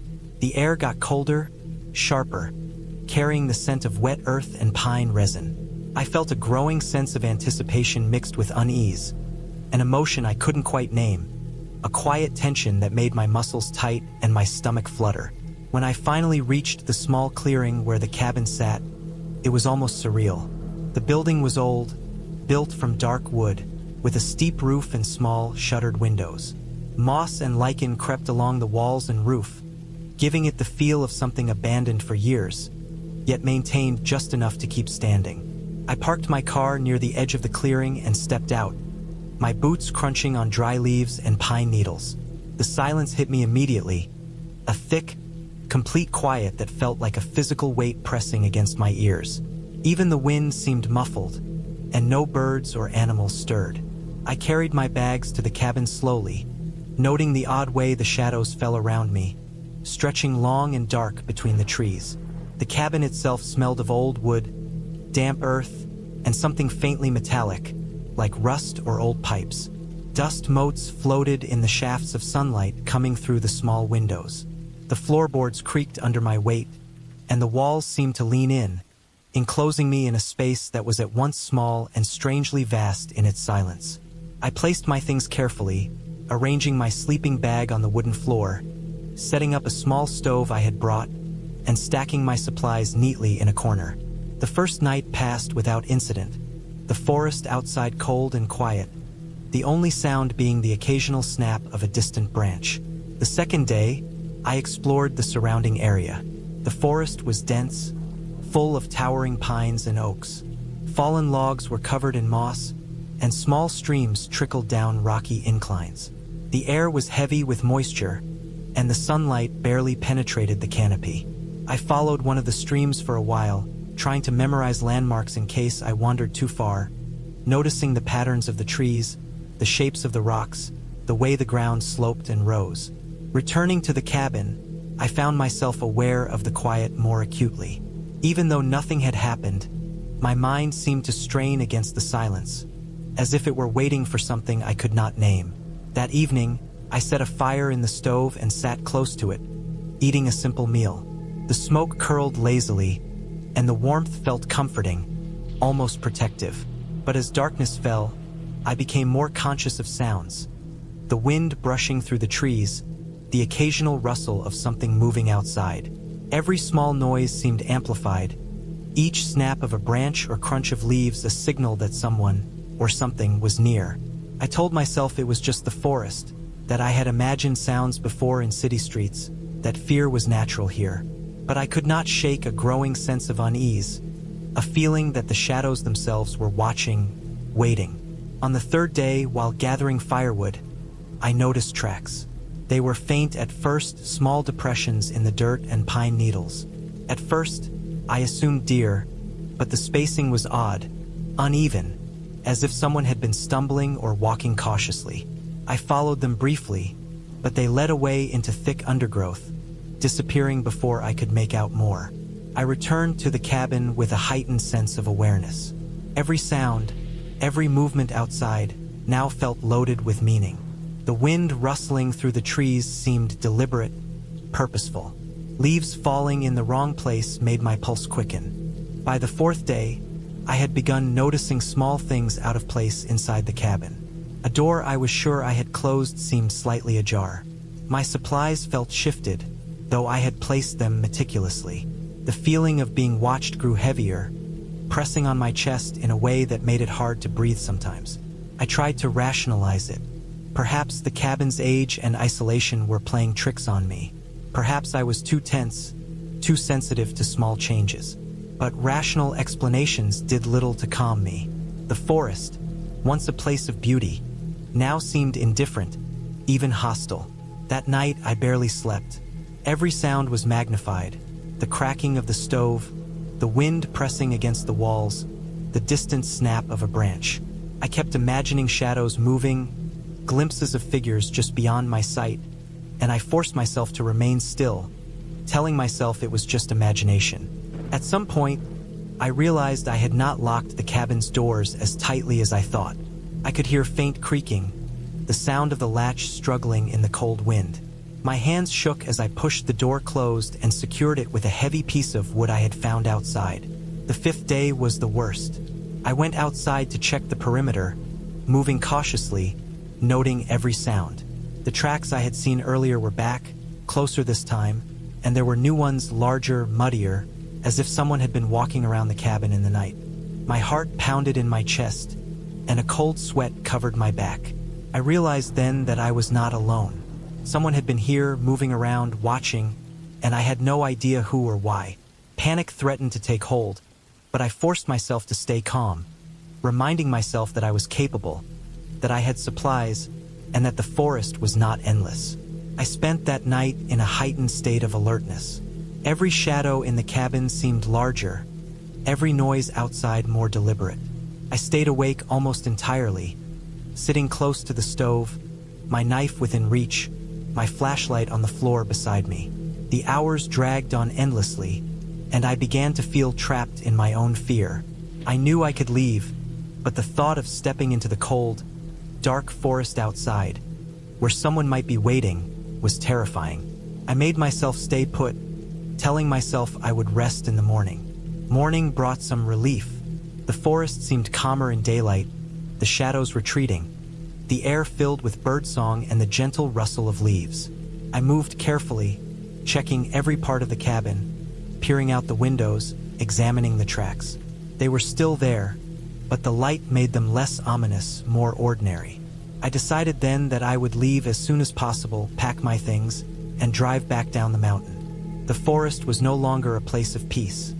It had become something that pressed against me, relentless and silent, and I had no desire to test its patience any longer. I packed quickly, throwing my sleeping bag, supplies, and other items into my backpack. I double-checked the cabin, making sure I had not left anything behind, and stepped outside. The air was crisp, the forest alive with morning light. As I moved toward my car, I noticed something that made my stomach drop. There were fresh footprints leading from the edge of the trees toward the cabin, larger than mine, deeper, as if someone had been there very recently, perhaps watching me all night. I did not look back. I ran down the clearing, my pack heavy on my back, my heart hammering. The forest seemed to close around me, branches scraping my arms, roots threatening to trip me, but I pushed through, driven by a need to escape.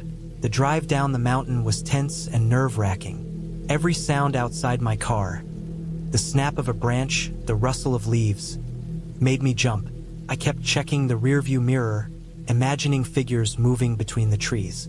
I did not stop until I reached a more populated area, a small town at the base of the mountain. The ordinary sights of buildings, cars, and people felt comforting, almost absurd in contrast to the terror I had experienced.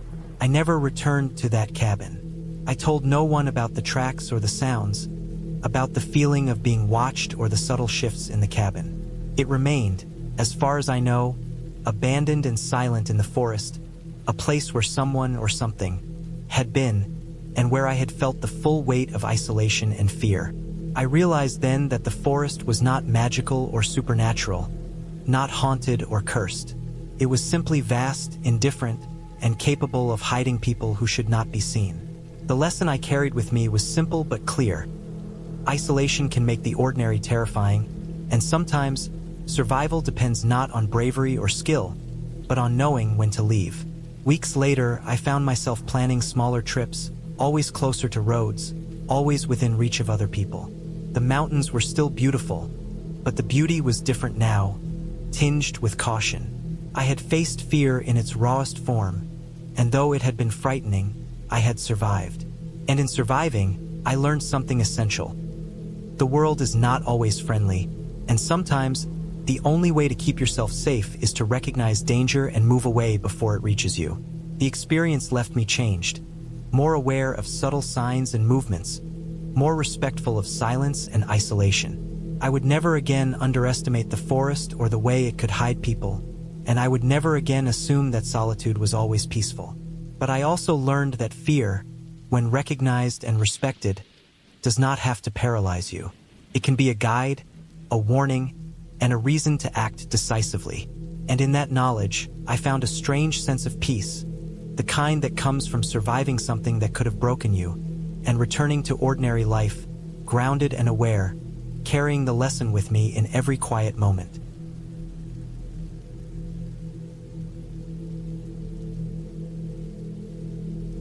I had been looking forward to the weekend in the cabin for weeks. It was my first real escape from the city in months, and the idea of being alone in the woods was both peaceful and exciting.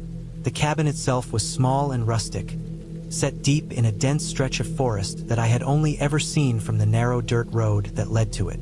It was far enough from the main road that I knew no one would randomly pass by, which was exactly what I wanted. I had stocked up on all the essentials: food, water, a first aid kit, a heavy flashlight, extra batteries, and even a small hunting knife, not because I expected to use it, but because it made me feel safer. The drive to the cabin was longer than I expected. The sun was low in the sky by the time I reached the turnoff to the dirt road, and I had to slow to a crawl as the ruts and loose stones threatened to damage my car. The trees towered on either side, their branches forming an almost complete canopy that blocked out the fading sunlight. By the time I parked and walked the final few hundred meters to the cabin, the light was nearly gone, leaving a gray, shadowed forest stretching in every direction. I remember thinking how quiet it was. In the city, even the quiet streets at night carried some distant hum of traffic or occasional voices.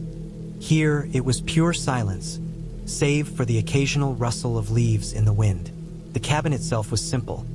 A single room with a small loft above, rough wooden walls, a stone fireplace, and one window that looked out over the surrounding forest. The door creaked loudly as I opened it, and I remember shivering as the smell of damp wood and old smoke hit me. I set my backpack down and took a moment to survey the space.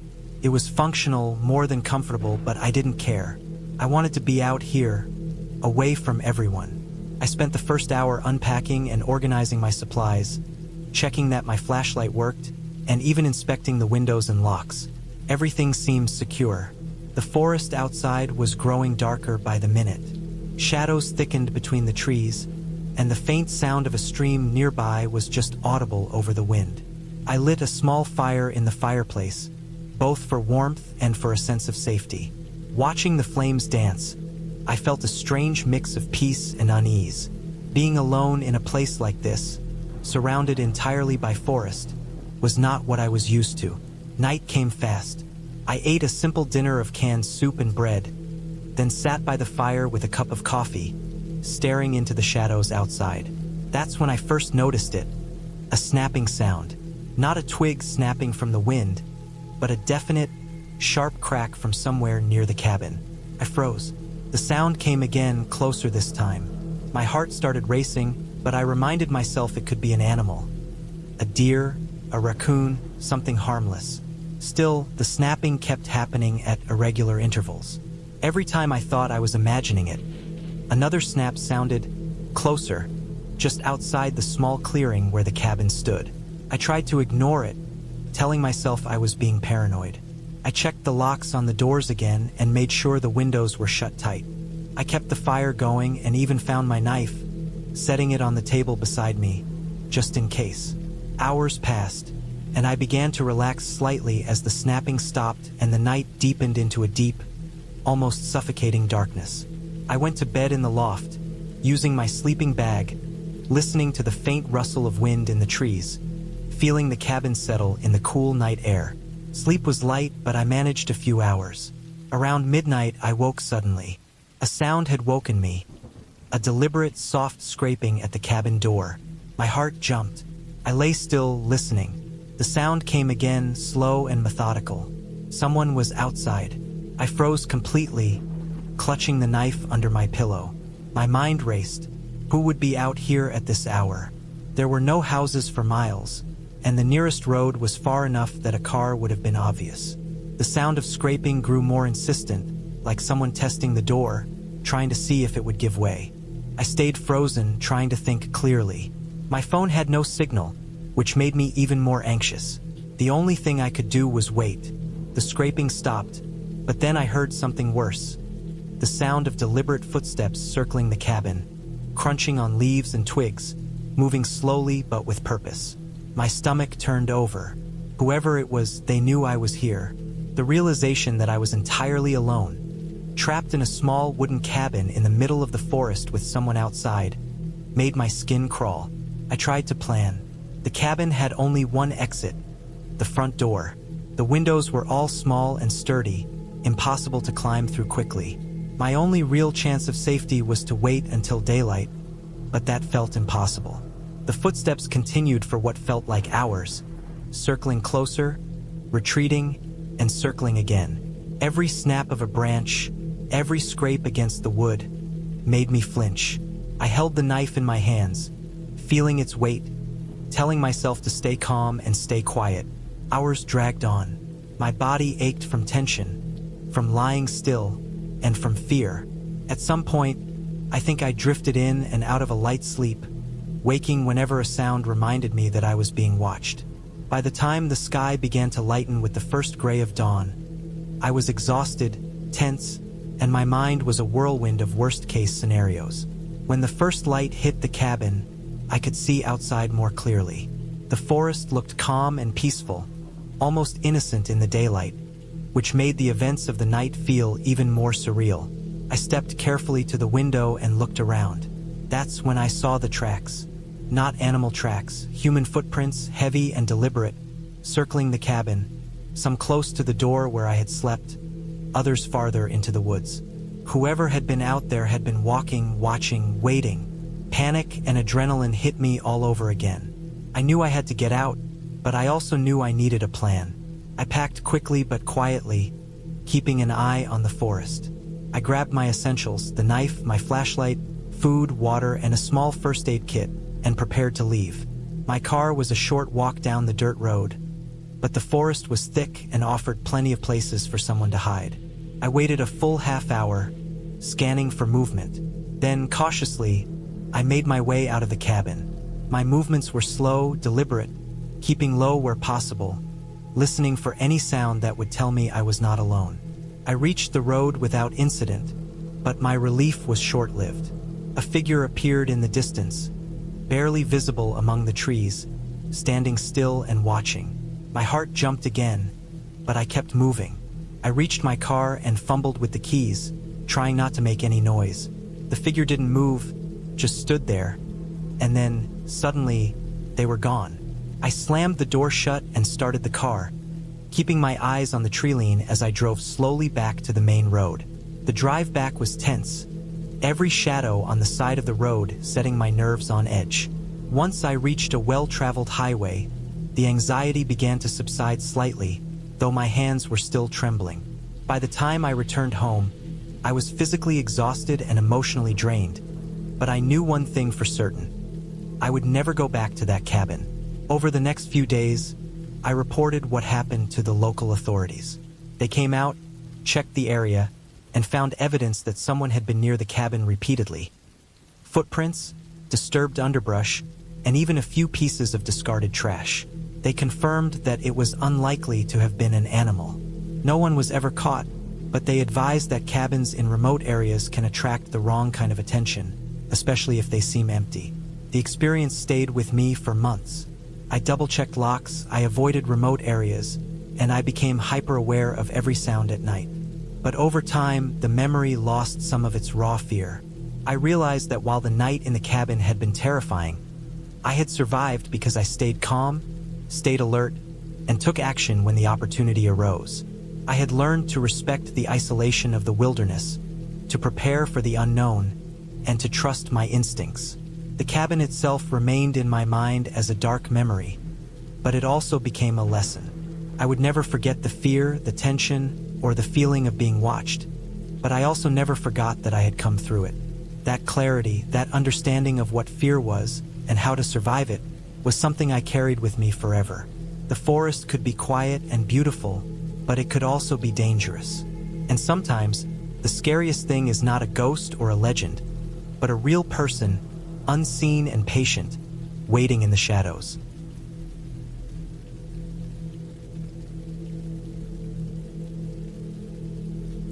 I had been planning this trip for months. The cabin was deep in the woods, far from the small town where I lived, a place I had visited only once as a child, when my parents had taken me on a family camping trip. Back then, the woods had seemed magical, full of life and hidden paths, and the cabin had been nothing more than a simple wooden structure tucked beside a narrow creek. Now, as an adult, I wanted to experience the solitude I had longed for ever since I was a teenager. I wanted to be alone with my thoughts, to escape the constant hum of notifications, work, and the city noise. I wanted silence. I wanted the kind of quiet that made you question whether anyone else in the world existed. The journey to the cabin was long and exhausting. I drove my old car through winding roads surrounded by towering trees that leaned over the asphalt like silent guardians. The sunlight barely broke through the thick canopy, and patches of moss clung to the side of the road, slippery and damp. There was no cell signal for most of the way, and the GPS kept glitching, leaving me reliant on memory and vague directions I had printed out from the internet. Each mile felt like I was leaving civilization behind, and a part of me enjoyed that feeling. Another part of me, though a deeper, quieter part, felt a small tug of unease in my chest. The kind of unease that comes not from danger you can see, but danger you can only feel might exist. When I finally arrived at the cabin, it was almost dusk. The sky was painted with streaks of orange and pink, and shadows stretched long across the forest floor. The cabin itself was as I remembered it, made of rough timber, with a small porch that creaked under weight and a rusty metal roof. The windows were dusty, and the lock on the door had a small layer of rust. I parked my car nearby and took a moment to breathe, inhaling the crisp, cold air that smelled of pine and damp earth. My backpack was heavy with food, water, and supplies, I had planned for a week here alone. The first night passed uneventfully. I set up a small fire in the stone fireplace inside, cooked some canned beans over it, and sat on the wooden floor, leaning against the wall, listening to the sounds of the forest outside. Every crack of a branch, every rustle in the underbrush made me tense. But I reminded myself that animals lived here, that humans were far away, and that fear had no business in a place so beautiful and quiet.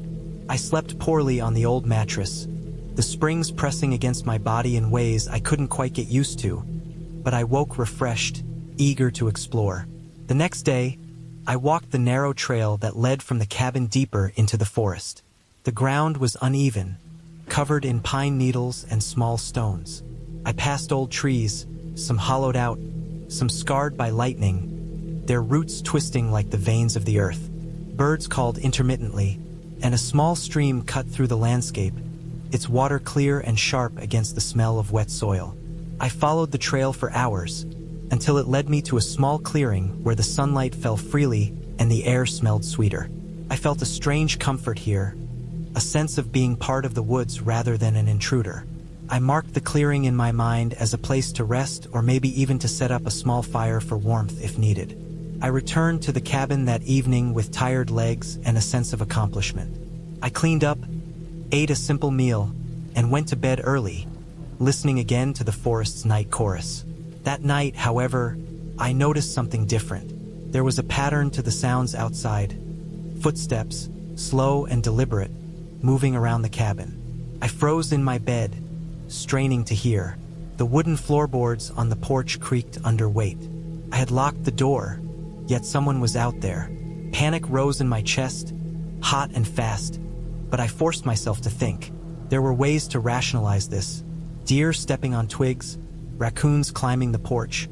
But the rhythm of the steps was off, deliberate, measured, human. I sat up, clutching a flashlight I kept by the bed. I shined it toward the window, trying to pierce the dark. The beam cut through the night, illuminating the edge of the porch. A pile of leaves. Nothing. I waited. Another step, crunching the dry pine needles. This time it was closer, just beyond the porch railing. My heart pounded so hard I was certain it could be heard outside. I thought about my options. I had no phone signal.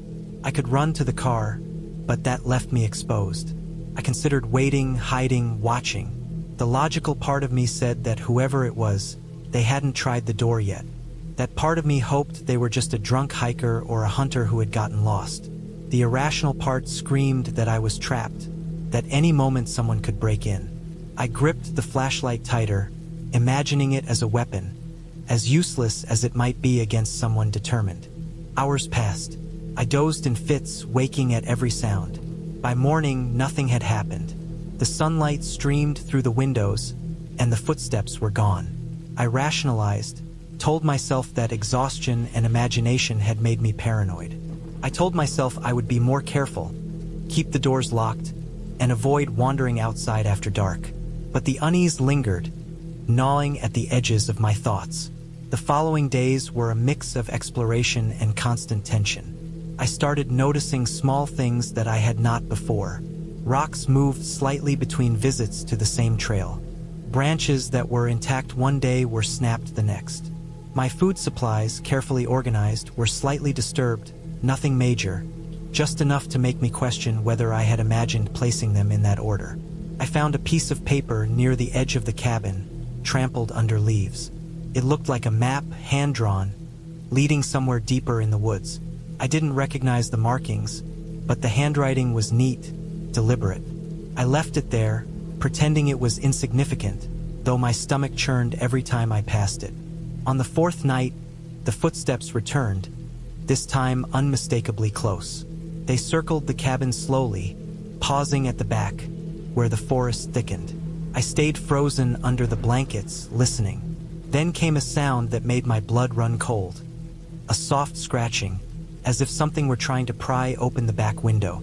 My first instinct was to scream, but I forced myself to think. I grabbed the heaviest object I had, a small iron pan, and edged toward the door, moving silently. I opened it just enough to shine the flashlight into the darkness. Nothing. No one. Yet the sound had been real, and the window latch was bent slightly, as though someone had tried to force it open. I realized that whoever or whatever was here knew I was alone, knew the cabin was isolated and was testing boundaries.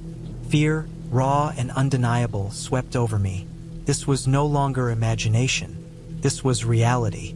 I spent the night in a semi-conscious state, alternating between listening and planning. By morning, I knew I had to act. I couldn't stay here, not alone, not vulnerable. But leaving was complicated. The forest seemed endless, and without GPS, I wasn't sure I could navigate back to the road safely. I packed my essentials: water, food, flashlight, a small first aid kit, and set out before dawn, hugging the main trail. Every sound seemed amplified. Birds calling, the wind rustling through leaves, branches snapping. Every shadow looked like a figure, waiting to pounce. I moved quickly, deliberately, trying to keep my mind focused on directions and landmarks. Hours passed. I stopped only briefly to catch my breath, always scanning the surrounding woods. By midday, I emerged onto a larger trail I recognized from my research. I breathed a sigh of relief, thinking I was finally safe. But the forest had one more lesson for me. As I walked the wider path, I noticed signs of someone else's presence. Footprints alongside mine, fresh, human. They were careful, cautious, not trying to hide completely, but clearly tracking. My chest tightened. I began to run, ignoring exhaustion, ignoring the risk of twisting an ankle on the uneven ground. The trees blurred past me, the path weaving and turning, until finally, the sound of a distant road reached my ears. A gravel crunch, a car engine. Salvation. I followed it, sprinting toward the sound, bursting onto a small country road. I was trembling, soaked in sweat, shaking from adrenaline. Car approached from a distance. I flagged it down frantically. The driver slowed, a middle-aged man with a concerned expression. I told him I needed help, that someone had been following me, that I had been trapped in a cabin in the woods. He didn't ask many questions, just nodded, called the police from a nearby gas station, and let me sit inside until help arrived. It felt surreal, sitting in the warmth of the vehicle, the world of civilization a few feet away, the forest still looming behind me. The officers took my statement, checked the area, and promised patrols, though they said someone could have easily slipped away unnoticed. I realized then how alone I truly had been, how vulnerable, and how little control I had over the vast wilderness when someone with intent was out there. Days later, I returned home, exhausted but alive. The fear never left completely. It lingered in my dreams and in the quiet moments when I was alone. But I had learned something important. Caution, preparation, and awareness could save you. But sometimes survival depended on the raw instinct to move, to flee, and to trust that the world beyond the trees still existed. I never returned to that cabin. I never wanted to see those woods from that perspective again. But the memory of them, the terrifying sense of being watched, the realization of how small I was in comparison to the forest and human danger alike, stayed with me. It was a lesson I would carry for the rest of my life, that the world is not always safe, and solitude, beautiful as it may seem, can hide shadows far darker than the night itself.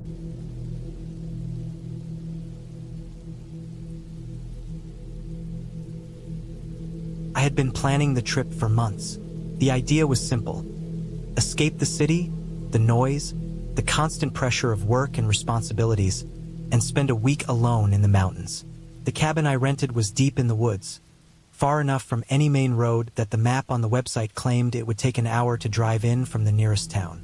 From the photos, it looked perfect, rustic but solid, surrounded by towering pine trees, and with a small stream running not far from the front porch. The owner had assured me it was isolated enough that no one would disturb me, and that there was electricity, though no Wi-Fi or cell service, which was exactly what I wanted. I arrived in the late afternoon. The sun was low, the light sharp against the dark green of the forest. The drive had been long, twisting along gravel roads that seemed to go on forever. I remember seeing the trees crowding in from both sides, the shadows stretching across the dirt as if they were trying to block my way. My car's headlights cut through the darkening paths, reflecting off the loose rocks and uneven surfaces, making the ride feel slower, as if the forest itself was resisting my progress. When I finally saw the cabin, it was almost like stepping into a photograph I had stared at for months. The wooden walls were dark, heavy with age, and the roof sloped steeply, covered in moss. Smoke drifted lazily from the stone chimney, but I knew it was just leftover from the last renter. I parked and stepped out. The air was sharp and smelled like wet soil and pine. The quiet hit me immediately. Not a single bird or insect, nothing but the wind moving through the trees. The kind of quiet that presses on your chest, makes you notice every tiny sound your own body makes. I grabbed my backpack and unloaded the few things I brought. Food, water, blankets, my journal, and some books. I made my way up the small steps to the cabin and pushed the door open. The wood creaked under my weight, but it was solid. Inside, it smelled of old wood and faint smoke, the kind that lingers long after a fire has gone out. Dust covered the edges of the furniture, and the place looked like it hadn't been used in months. That was fine with me. I liked it that way. I spent the first hour exploring, checking the small kitchen, the bathroom, and the bedroom. Everything was basic but functional. The stove worked, the sink had running water, and the old refrigerator hummed in the corner. I unpacked, set up my things, and lit the fireplace. The fire caught quickly, and for the first time that day I felt settled. I ate a simple meal, then sat in the wooden chair by the fire, watching the flames flicker and listening to the wind through the cracks in the windows. As the night fell, the isolation became more real. The darkness outside was thick, absolute, broken only by the occasional reflection of the moon on the stream or a patch of silver sky through the treetops. I knew no one was around, and that was exactly the point, but still, the forest had a presence. The creaks of branches, the rustle of leaves, the distant snap of something heavy against the forest floor. All of it started to make me aware of how alone I really was.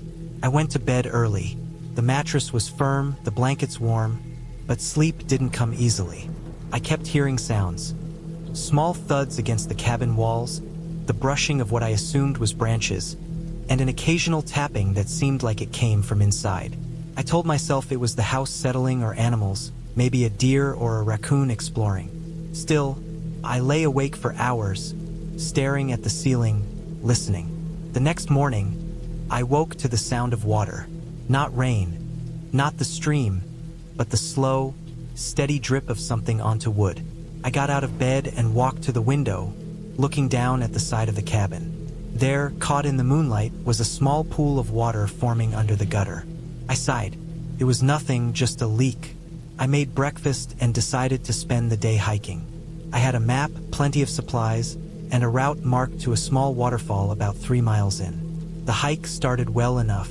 The forest was alive with morning light filtering through the leaves, and the trail was clear enough. I passed fallen logs and small streams, careful with each step over the uneven ground. But as the day went on, I noticed things I hadn't the last time I hiked in the area. Footprints in the mud, too large and heavy to be mine, but not clear enough to identify. Branches that had been snapped recently, some of them low, as if someone had crouched under them. My heart started to beat faster, but I told myself I was being paranoid. This was a forest. Animals lived here. People rarely hiked these trails. There was no reason to worry. I reached the waterfall in the early afternoon.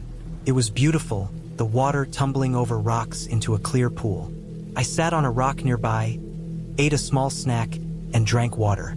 Then, as I stood to return, I saw something I couldn't ignore. Another set of footprints, fresh in the mud, leading from the waterfall back toward the cabin. They weren't mine. They were much larger, heavier, and they moved slowly but steadily, like whoever had made them had been walking for a long time. My stomach sank.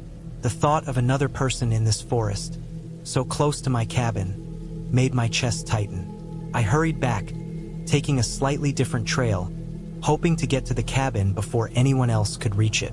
By the time I reached the clearing where the cabin sat, the sky was already dimming. My heart was pounding, and I felt a cold sweat on my back.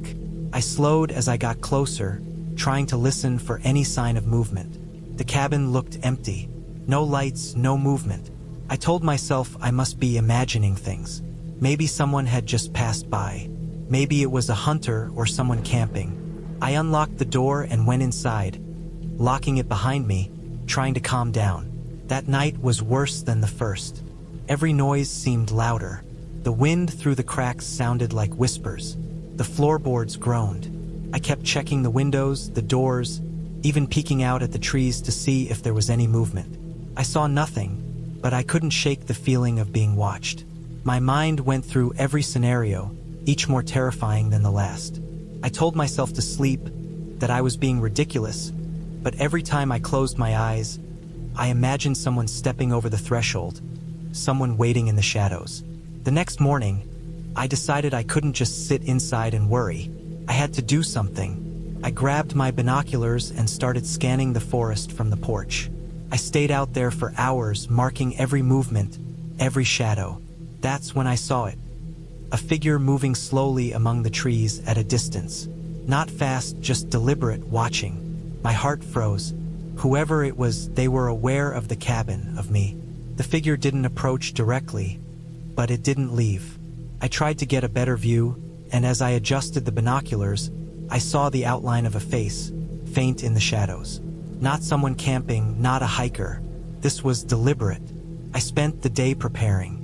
I barricaded the doors as best I could, piling furniture against them, even using the firewood outside to block the porch steps. I gathered knives, an old hunting rifle I found in the cabin, and extra flashlights. I filled water containers, stocked food near me, and stayed close to the fire. Every time I heard a snap outside, my heart jumped. I stayed awake all night, rotating positions near the windows, listening, watching. The next day, I had to leave. I couldn't stay in the cabin, not knowing if someone was out there. I packed quickly, taking only the essentials, and loaded the car. I took a deep breath before opening the cabin door. The forest was quiet, too quiet. I scanned the tree-line but saw no one. Still, my gut told me to move fast. I drove down the gravel road, watching the trees, every shadow making me tense. Hours later, I reached the town. I went straight to the police, explained everything. The footprints, the figure, the feeling of being watched. They took my statement, checked the area, and found something I hadn't noticed. There were signs of an old, abandoned cabin a few miles from mine. The police suspected someone had been living there, watching people who came to the rental cabins, waiting for the right moment. They said it was possible whoever had been following me had retreated when I left, but they sent officers to investigate. In the days that followed, I stayed in a hotel. I felt safe again, though I couldn't stop thinking about the forest, the figure, and the isolation. I realized how dangerous the wilderness could be, not because of wild animals, but because of people. People could hide, could watch, could be patient and deliberate in ways that terrified me. Weeks later, the police confirmed they had found signs of someone living illegally near the cabins. They never caught the person, but they found the remnants of a campsite, food supplies, and tools for breaking into homes. The cabin I had stayed in was inspected and repaired, but I never went back. Looking back, I realized how small mistakes could have cost me dearly. I underestimated the isolation, underestimated the possibility of someone using it against me. I learned to trust my instincts, to prepare, and to respect the fact that being alone in the wilderness is not always peaceful or safe. It is quiet, yes, but that quiet can hide danger, and once you are alone, there is no one to save you but yourself. The cabin itself was beautiful, still is in photos, still perfect on paper, but I know the reality is different. Beauty doesn't equal safety. Isolation doesn't equal peace. And even in the quietest, most serene places, someone else can be watching, waiting, planning. I carry that lesson with me now every time I consider going somewhere remote. I check, I prepare, I do not assume I am safe. And I sleep with my doors locked, my senses alert, remembering the dark, still woods, the figure that never approached, and the fear that made every moment feel like survival.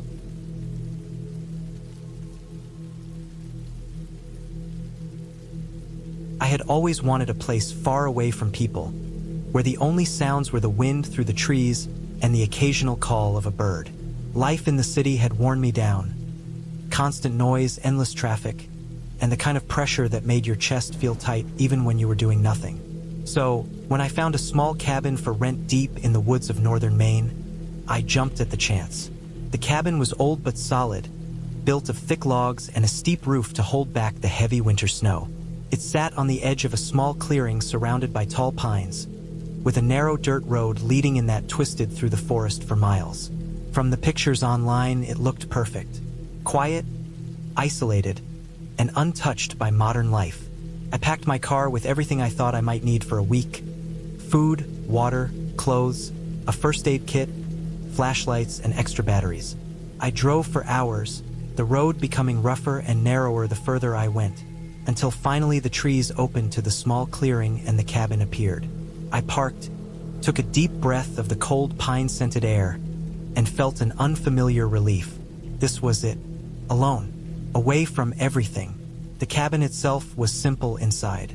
A small living area with a stone fireplace, a kitchen corner with a wood stove and sink, a tiny bathroom, and a bedroom loft above. Dust coated the floorboards, and the air smelled of old wood and something faintly musty. I spent the first day cleaning, opening the windows to let the fresh forest air in, stacking firewood neatly beside the stove, and checking all the locks and latches. Everything was solid. Nothing was broken. Nothing looked like it could fail. The first night was serene. The darkness outside the windows was complete, a black so deep it seemed to press against the glass. I made a fire in the fireplace and sat on the worn couch, listening to the subtle sounds of the forest, the wind brushing the trees, the distant rustle of leaves, the soft patter of an animal moving unseen. I felt safe, oddly comforted by the remoteness. I slept well, waking only once to a soft thump against the side of the cabin. I convinced myself it was a branch falling in the wind and went back to sleep. The next morning, I went for a walk in the woods, following one of the narrow trails I had spotted from the clearing. The trees were massive, and the forest floor was thick with pine needles. I noticed the way the light filtered through the branches, creating patterns on the ground. Birds darted between trees, and I even spotted a deer grazing quietly in a clearing ahead. Everything felt alive and peaceful. By the third day, I had settled into a rhythm. I would wake early, make coffee on the wood stove, walk through the woods for an hour or two, then return to the cabin to read or clean or cook. The isolation felt good, almost like a reset button for my mind. But that night, something began to change. It started with the sound. At first, it was just faint, something brushing against the side of the cabin. I told myself it was branches again. But then it came again, sharper this time, like a knock on wood. I sat by the fire, staring at the dark windows, waiting for it to happen again. The sound repeated, irregular but deliberate, like someone was testing the walls, tapping lightly, then stopping. I checked the doors and windows locked. The only entrance was the front door, bolted tight. I tried to ignore it. I told myself I was imagining things. Maybe a raccoon or a bear, something small that could climb the logs. But the sound persisted through the night. Every few hours, soft thuds against the cabin. By dawn, I was exhausted, unable to sleep properly. I spent the next day walking the perimeter of the cabin. Nothing. No footprints in the dirt. No sign of animals. No broken branches that might suggest a larger creature had been nearby. I even walked further into the forest, trying to reassure myself that it was normal for the woods to make strange noises. But that night, the thudding returned. Louder, more distinct, as if someone or something was circling the cabin. I stayed near the fire, gripping a heavy cast iron pan, every sense alert. The following morning, I found something that made my blood run cold. A single footprint in the mud near the back of the cabin. It was human-sized, though heavy, and only one print. Not a track of someone passing through. Just this one print, stopping in the dirt before fading back into the forest. My stomach twisted. I had been careful when locking the doors. Nobody could have come in without me noticing. Yet there it was. Someone or something had been here. For the next 2 days, I did everything I could to prepare. I reinforced the doors and windows, put heavy furniture against the entry points, kept a fire going constantly, and made sure I had easy access to my supplies. I stayed alert, walking the cabin perimeter constantly, checking for signs of anyone coming close. At night, the sounds continued, sometimes thuds, sometimes scraping noises, always circling.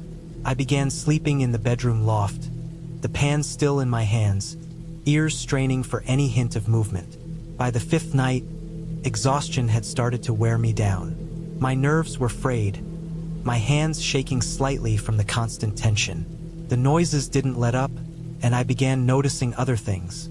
Small things at first. The woodpile I had stacked neatly by the stove was slightly shifted.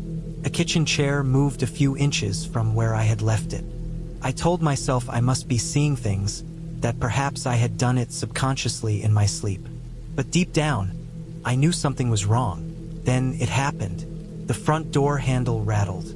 Not the soft, cautious taps of before. A hard, deliberate jostling, like someone trying to force it open. I froze, gripping the pan, listening. The door shook again.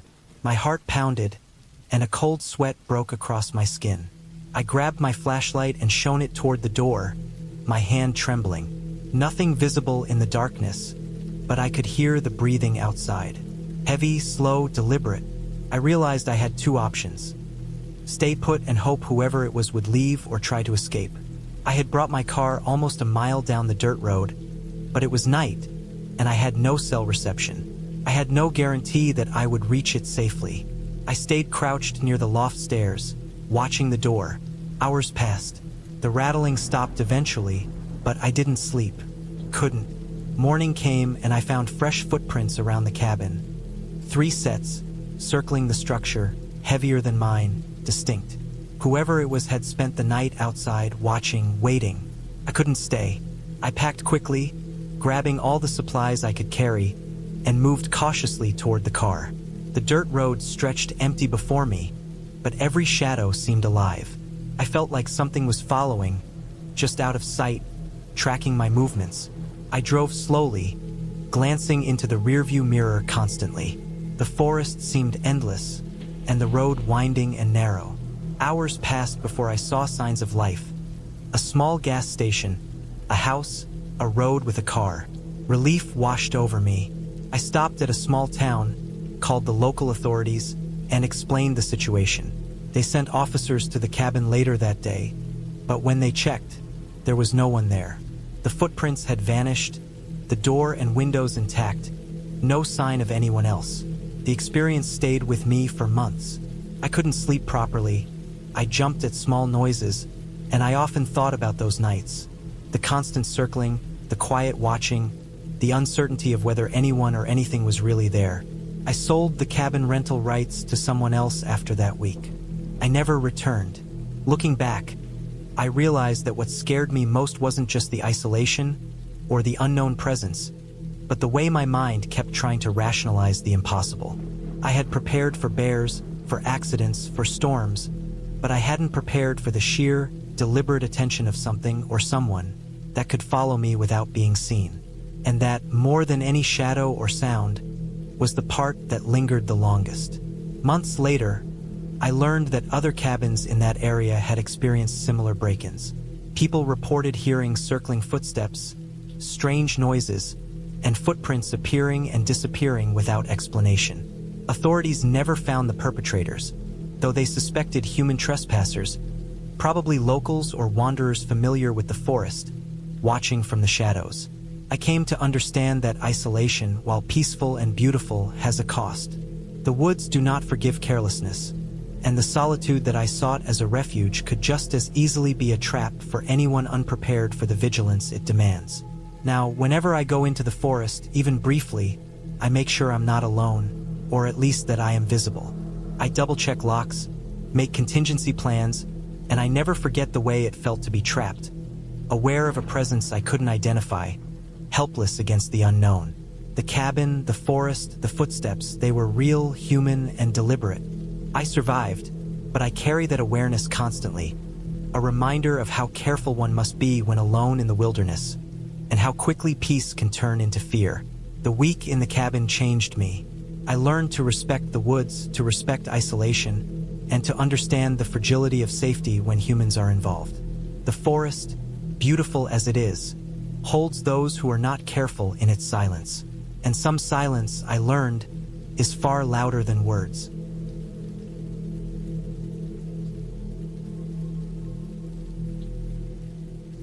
I had been planning the cabin trip for months.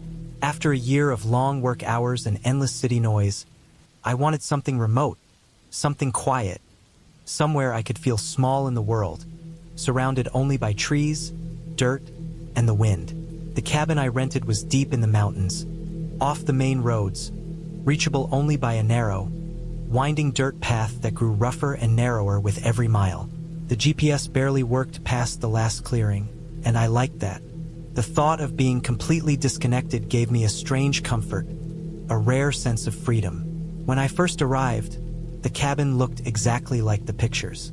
It was a modest wooden structure, 2 rooms, a small loft, a stone fireplace, and a porch that overlooked a slope of dense pine forest.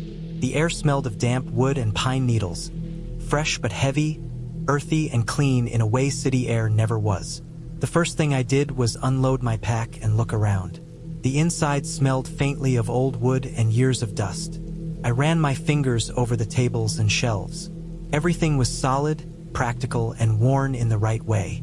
No plastic, no modern gadgets, nothing that broke the sense of time here. I felt at home immediately. I spent the first day exploring the surroundings. The trees were tall, their trunks thick and dark. The forest floor was covered in fallen needles and small plants, the scent of moss and decay thick in the air. I found a small creek running nearby, its water clear and cold, tumbling over rocks and roots. I made notes in my journal, took photos, and collected a few smooth stones that caught my eye. The wind moved through the branches like quiet whispers, and I could see birds flitting from tree to tree. I felt at peace. I cooked a simple dinner over the small propane stove inside the cabin and watched the sun sink behind the ridges. The sky was a clear, deep blue, fading to dark at the edges, and the first stars appeared. I went to bed early, the cabin quiet except for the soft creaks of wood settling. The first night passed without incident. The creaks and groans of the cabin sounded normal to me, and the occasional distant sound of wildlife did not disturb me. I woke up to the sun spilling across the floor, streaming through the small windows. It felt like the perfect start to my second day. I brewed coffee over the stove and stepped outside onto the porch. The air was cool and still, the only movement coming from the gentle sway of branches. I decided to hike further up the ridge behind the cabin. There was a trail I had seen on the map, thin and faint, leading to a higher viewpoint that promised a panoramic look over the valley. I packed a small day pack with water, snacks, a compass, a flashlight, and a basic first aid kit. The hike would take a few hours, and I wanted to make sure I was prepared. At first, the trail was easy, a faint path of dirt and pine needles. But as I climbed, it became steeper and rockier. Roots snaked across the path, and I had to pay careful attention to avoid tripping. The trees grew closer together, their branches interlocking overhead, casting shadows even though the sun was high. I moved slowly, listening to the rhythm of my boots crunching against the ground, the occasional bird call, the wind rustling through the leaves.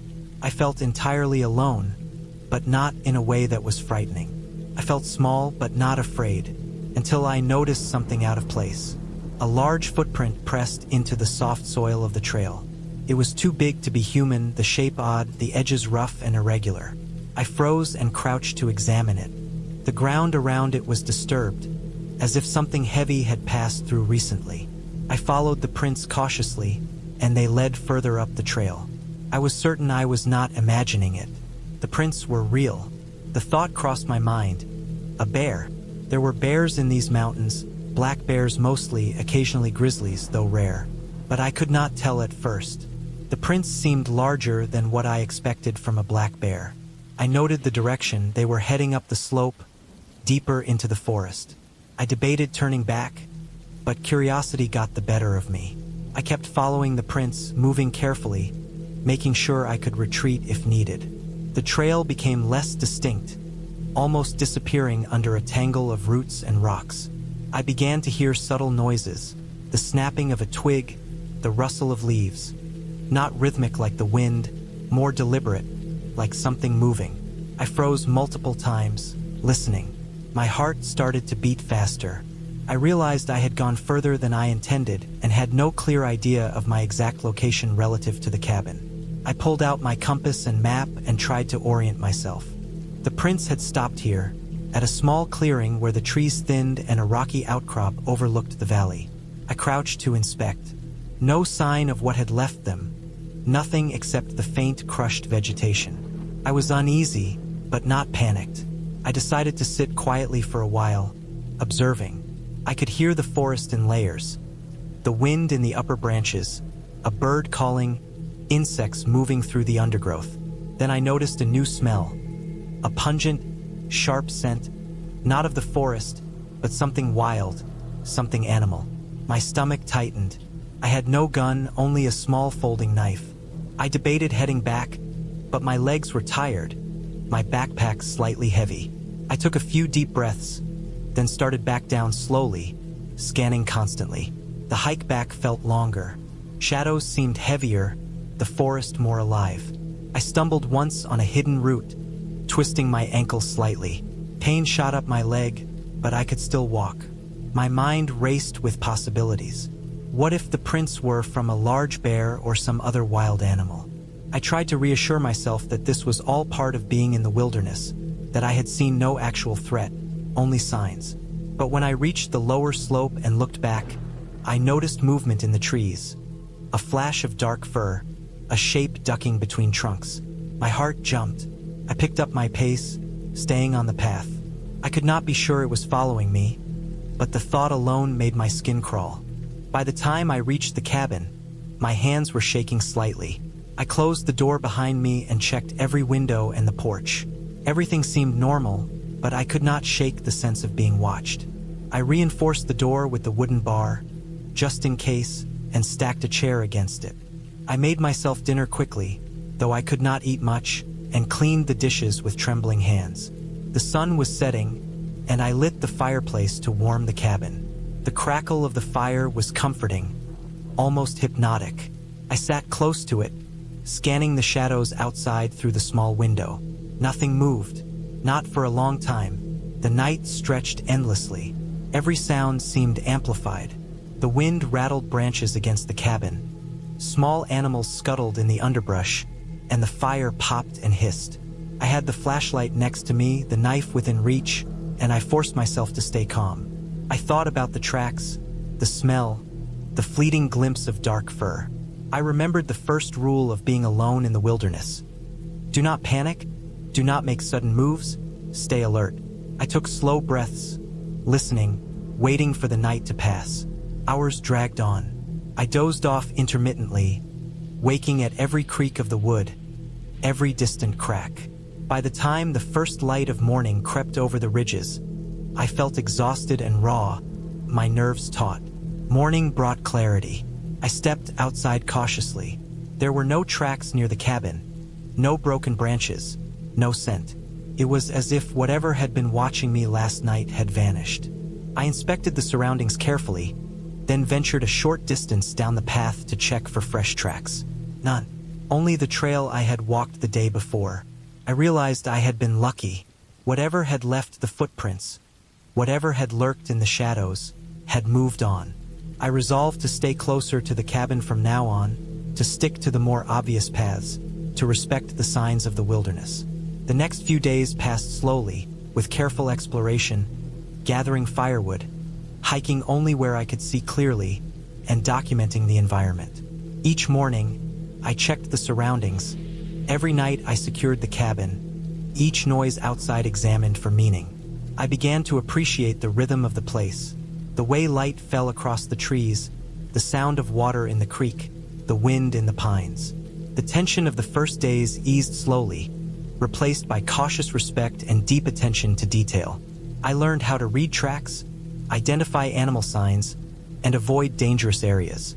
I still felt the presence of the wilderness, sharp and alive, but it no longer felt threatening. I felt a connection, a part of it, understanding that my fear was temporary, but my awareness had to remain constant. By the end of the week, I had grown stronger, more confident. I even ventured to explore the ridge again, but this time only during daylight with careful attention, carrying extra supplies and marking my path. The view from the top was breathtaking, forests stretching endlessly, ridges fading into mist, a river threading silver through the valley below. Standing there, I felt an intense mixture of relief and pride. I had faced the isolation, the fear, the unknown, and I had survived. The woods were not gentle, but I had learned their language. They had tested me, and I had endured. When it came time to leave, I packed carefully, leaving the cabin as I had found it. The path down felt familiar, almost comforting. I thought about the strange tracks, the dark presence, and the fear that had gripped me on the first night. It had been real, but it had passed. The experience left me changed. Not braver in the reckless sense, but more aware, more respectful, and more alive. I carried the weight of those nights with me, not as terror, but as knowledge. The mountains had shown me the edge of comfort and the depth of vigilance required to exist in a place untouched by human control. I drove away slowly, glancing back at the slope, knowing I could return anytime, but also knowing I would never take the wild for granted again.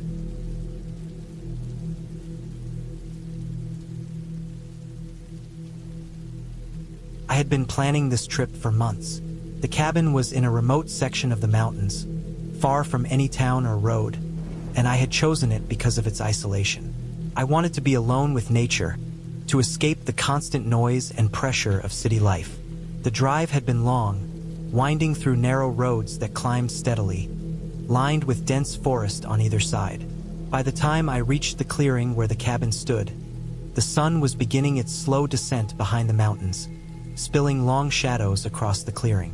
The cabin itself was old but sturdy, built of thick logs, with a stone chimney that had blackened from years of fires. Its small windows reflected the fading light, and the entire place smelled faintly of pine and damp wood. I parked the car beside the cabin and unloaded my bag, feeling a sense of satisfaction at finally being here. There was no cell signal, no internet, no one for miles. This was what I wanted. I had come prepared with enough food and water for several days, a small first aid kit, a fire starter, and some extra blankets. The cabin had a simple layout: a main room with a fireplace, a small kitchen area, and one bedroom. There was also a loft that I intended to use for storage. I spent the first hour unpacking and organizing, making sure everything was in place. I checked the windows and doors, ensuring they locked securely. The walls were thick, and the cabin felt safe, insulated from the cold wind that was beginning to rise. Outside, the forest was quiet, the usual evening sounds of birds and insects starting to fade as darkness approached. I lit a fire in the fireplace and watched the flames lick the logs, feeling the warmth seep into my hands. As night fell, the forest around the cabin changed. The shadows grew longer and darker, and the wind rustled through the trees in a way that sounded almost like whispers. I was alone, completely isolated, and I could feel the weight of it pressing in. At first, it was just a strange awareness, a subtle unease that I could brush off.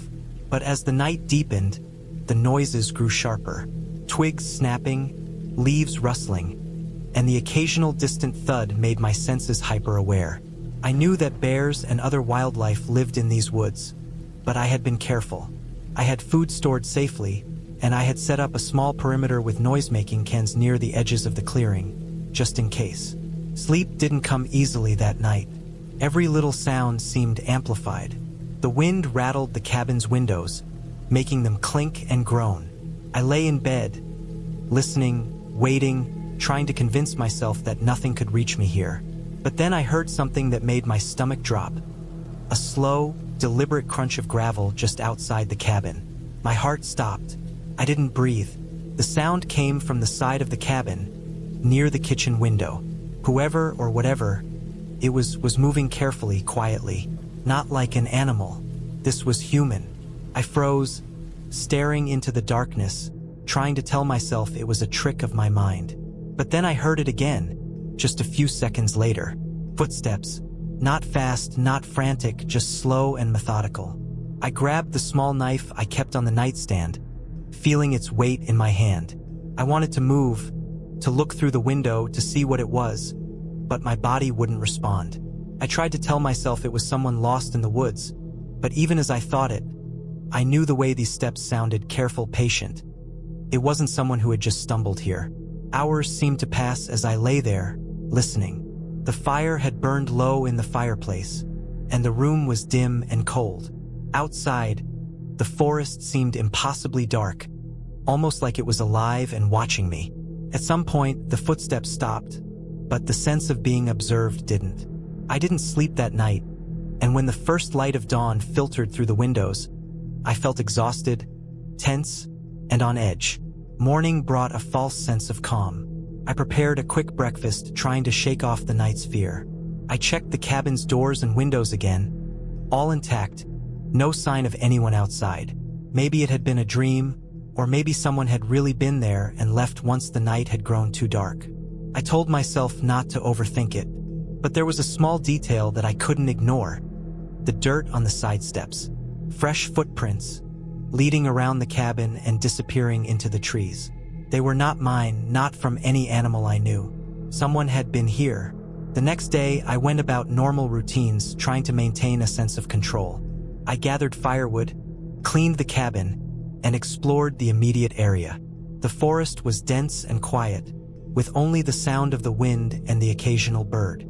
But every now and then, I would catch movement just at the edge of my vision. A shadow slipping between the trees, and my heart would lurch. I told myself it was my mind playing tricks. On the third night, things escalated. I had just finished preparing dinner when I heard it. The crunch of footsteps, this time from the opposite side of the cabin. I grabbed my knife again, my hands shaking. I waited, listening. The steps paused, then continued, circling the cabin slowly. Whoever it was, they knew the layout. They were moving deliberately, trying to find a point of entry.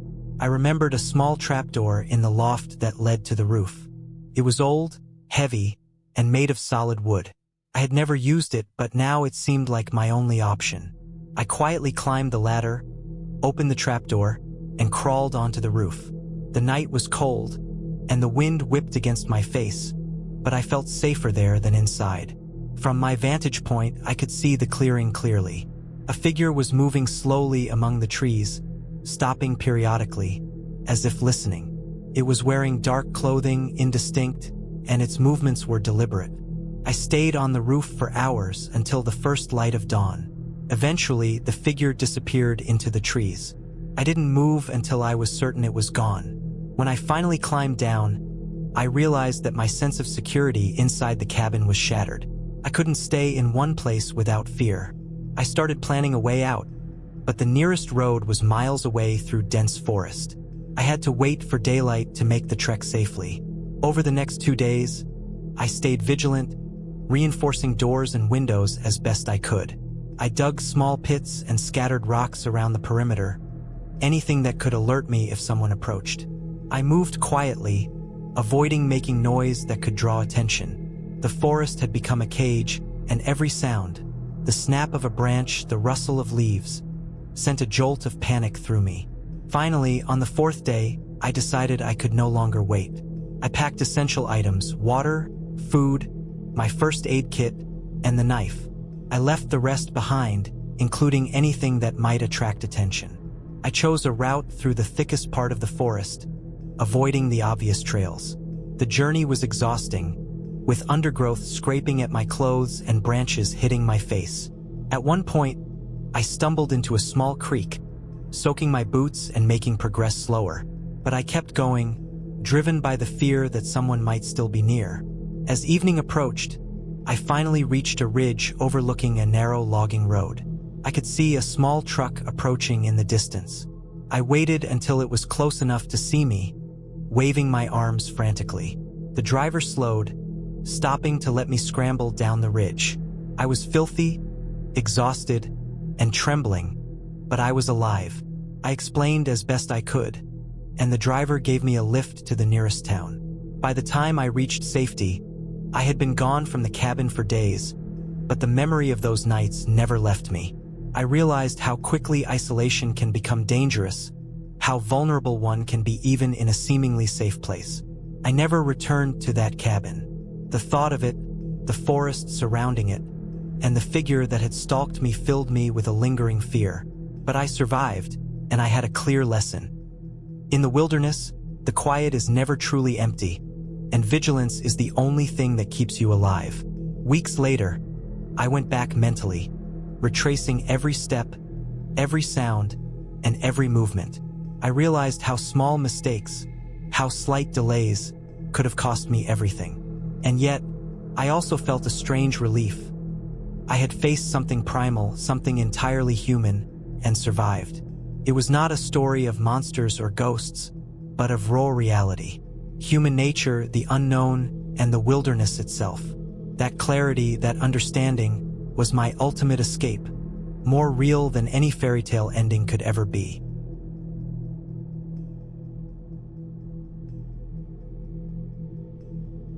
I had been driving for hours when I finally reached the turnoff for the cabin. The road leading into the forest was narrow and lined with towering pines, their dark trunks blotting out most of the fading sunlight. I remember slowing the car down, because the path was uneven, with deep ruts and loose stones that rattled against the undercarriage. The air felt different here, thicker somehow, and I could smell the damp earth mixed with the faint, sweet smell of pine sap. I hadn't realized how long it had been since I'd left the main highway, and the silence was almost shocking. Not a bird chirping, not a rustle of animals, nothing except the occasional squeak of my tires against the uneven road.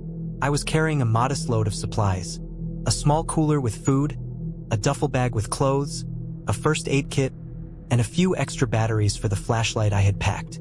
I had planned this trip for months, wanting to disconnect from work and the city, to spend a weekend alone in the forest. I wasn't expecting anything to go wrong. I had checked the cabin's location on a map, confirmed it with a GPS, and even researched the surrounding area for safety. Still, as I drove deeper, I felt a creeping unease that I couldn't quite explain. It wasn't fear yet, just a sensation of isolation that made me tense. The cabin appeared suddenly, a small wooden structure set back from the path, partially hidden by a cluster of thick trees. It wasn't fancy. In fact, it looked like it hadn't been updated in decades. The wood was weathered and gray, the roof sagging slightly in the middle. I parked the car near the side of the cabin, where the ground was flatter, and got out. The forest was silent, almost unnaturally so, and the air was colder than I expected. I carried my bags to the porch, noting the way the dry leaves crunched under my boots. The porch creaked under my weight, and the door looked solid but old. I unlocked it, pushed it open, and stepped inside. The interior smelled of dust and old wood, with a faint hint of mildew from moisture that had seeped through the walls over the years. It was small but functional, with a single room that combined a living space and kitchen, and a small loft above that I assumed was the sleeping area. There was a wood stove in the corner, a small table with 2 chairs, and a few shelves holding worn kitchen utensils. A thin layer of dust covered everything, but the cabin seemed sturdy. I set down my bags and walked through the room, running my fingers along the rough wood surfaces. The windows looked out into the forest, offering glimpses of the darkening trees and the sky above. The sun was almost gone, and the shadows between the trees were deep and dark. I set to work unpacking and organizing my things. I put perishable food in the small fridge, filled the water jugs, and stacked firewood near the stove. By the time I had finished, the sky had gone dark, and the forest outside was almost pitch black. I lit the stove, watching the flames catch and grow, and felt some of the tension in my shoulders ease. The cabin felt more like mine now that I had settled in, and the warmth of the fire made the air inside tolerable, even though the walls were thin and the cold seemed to seep in through the gaps in the wood. I made a simple dinner of canned beans and bread, ate slowly while staring at the dancing flames, and tried to relax. But as the night grew deeper, I noticed the forest outside wasn't completely silent. There was a low, almost rhythmic snapping of branches in the distance, the occasional rustle of leaves, and something else, a faint dragging sound that seemed out of place. I tried to convince myself it was nothing, probably a deer or some other animal moving through the undergrowth. Still, the sound was persistent, and I found myself glancing at the windows more often than necessary. After eating, I gathered some blankets and headed up to the loft. The ladder creaked under my weight, and I had to steady myself against the low ceiling beams. I arranged the blankets on the floor where I intended to sleep and settled down, flashlight in reach and the stove burning low below me. The first hours were uneasy, with every creak of the cabin or rustle outside making me sit up and listen. Eventually, exhaustion won over my nerves, and I drifted into an uneasy sleep. I woke to a strange sensation. Something was off. The light filtering through the small loft window was dim, gray, and overcast. I didn't hear the usual morning sounds of birds or wind through the trees. Instead, there was silence, heavy and oppressive. I rubbed my eyes and listened, trying to place the sensation that had woken me. That's when I noticed it again, the faint dragging sound. It was closer now, coming from the perimeter of the cabin. My heart rate quickened, and I tried to think rationally. Maybe it was a large animal. Bears were possible in these forests, though rare. Maybe a moose. I told myself to stay calm and observe before doing anything. I moved quietly down the ladder, careful not to make a sound, and grabbed the small hatchet I had brought for firewood. I slowly approached the window at the front of the cabin and peeked through the glass. At first, I didn't see anything. Then, I noticed disturbed leaves and broken branches near the side of the cabin. Something had been moving around outside. The dragging sound grew louder, coming from behind the cabin now. My stomach tightened. I had no phone signal here, no way to call for help immediately, and the nearest road was miles away. The isolation that had felt peaceful yesterday now felt dangerous. I made the decision to secure the cabin as best I could. I checked the locks on all the doors and windows, pushing a heavy chair against the main door for extra measure. I grabbed a knife from the kitchen drawer, thinking I might need it, and moved around the cabin to check the perimeter from the inside. I could see more clearly now that the earth around the cabin was disturbed in multiple places, footprints partially hidden in the leaf litter. Some of them looked large, human-sized, though it was hard to be sure. My mind raced, imagining possibilities, and I reminded myself to stay rational. There was no way of knowing if someone was out there, or if it was an animal. The dragging sound continued intermittently throughout the morning. It moved around the cabin in no clear pattern, stopping for long periods before resuming. I stayed mostly inside, peering through the windows, listening for any additional signs of movement. Around midday, I decided I needed to understand what was happening. I put on my boots, grabbed the hatchet, and cautiously stepped outside, moving slowly and deliberately, scanning the forest edges. The air was cool and still, and the forest smelled damp and earthy, but the sense of danger was palpable. Near the back of the cabin, I noticed the source of the dragging. It was a large log, not a person or animal. The log had clearly been moved, but it was heavy and scratched the ground as it slid. That explained the noise. My pulse slowed a bit, relief washing over me, but I noticed something else. Footprints around the log. Not animal tracks, human footprints. They were fresh, and they had been made by someone dragging the log. The realization hit me. Someone had been here recently. The sense of isolation intensified, and I returned to the cabin quickly, double-checking the locks. I spent the rest of the day fortifying the cabin as best I could. I piled extra firewood near the windows, ensuring that any door or window barrier would be difficult to breach. I kept my hatchet and knife close, staying alert for any sounds outside. The hours crawled by, each creak of the cabin or distant rustle making my pulse quicken. By nightfall, I decided I needed to sleep, but I stayed light, resting only briefly and always keeping one ear attuned to the sounds outside. The following morning, the weather changed. Rain began to fall, first lightly, then heavily, drumming against the roof and walls. The sound was almost comforting, masking any smaller noises from the forest. I took the opportunity to inspect the cabin more carefully. Inside, there was no sign of forced entry, but the footprints outside were unmistakable. Whoever had been here had not entered the cabin but had been close enough to know of its presence. I fortified the interior further, barricading the main door with heavy furniture and keeping the stove lit for warmth and as a possible signal if I had to start a fire outside. By the second night, the fear had settled into a constant tension. I couldn't relax, couldn't leave the cabin, couldn't ignore the presence of someone else in the forest. Every sound was amplified, every shadow suspicious. I stayed awake for long periods, crouched near the loft window, watching the dark trees sway in the wind and rain. At one point, I saw movement in the distance, figures slipping between the trees, staying just out of clear view. My stomach sank. Whoever had been dragging that log was back, moving closer to the cabin. I stayed silent, barely breathing, watching as the figures disappeared into the shadows again. The following morning brought clarity. After dawn, the rain slowed, and the forest seemed quieter. I decided it was time to act. I couldn't stay here indefinitely, and I needed help. I packed a small backpack with essentials: water, food, first aid kit, flashlight, and left a note on the table explaining where I had gone. I chose a path that led to a more traveled road I had spotted on the map, careful to avoid the areas where I had seen footprints recently. The forest was dense, and I moved cautiously, listening for any signs of someone following me. Several hours later, I reached the edge of the forest and finally saw the familiar line of the main road.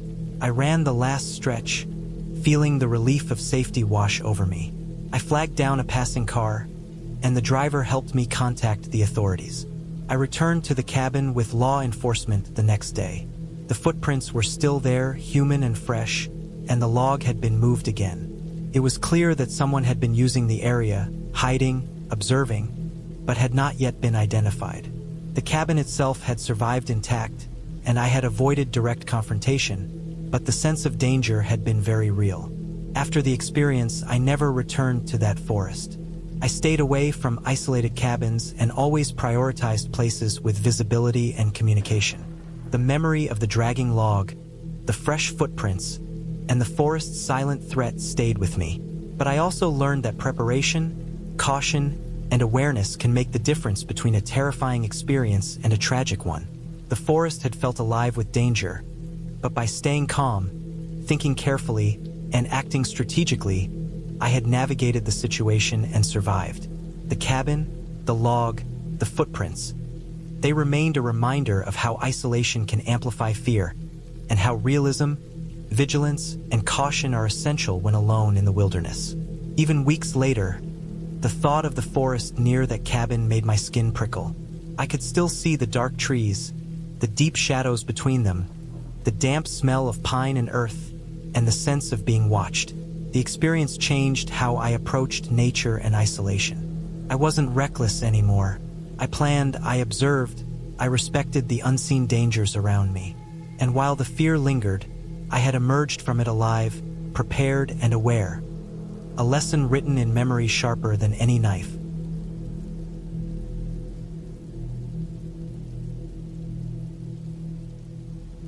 I didn't intend for it to be an adventure, at least not in the way it turned out. I had planned a weekend away, nothing more than a brief escape from the city, from the constant noise and endless small demands that felt like they had been pressing down on me for months. I found a cabin listed on a rental site, the kind that boasted of peace and seclusion. Perfect for solitude. The description read, and I had believed it. It was about 3 hours out of the city, in a stretch of forest I had only driven past once, vaguely, without stopping. The GPS promised a short, winding drive up a gravel road, and I imagined the satisfaction of leaving everything behind for a couple of days. My car was packed with food, blankets, a lantern, extra batteries, and a first aid kit, the kind of things I over-prepared for without much thought because I liked being prepared. I didn't consider it excessive. The drive was long, slow, and full of turns that forced me to watch the narrow road carefully. The forest on either side was dense, heavy with old trees that curved overhead and filtered the sunlight into patches on the ground. I remember thinking that the place already felt abandoned, even though I wasn't yet at the cabin. There was a silence in the woods that felt alive, not comforting.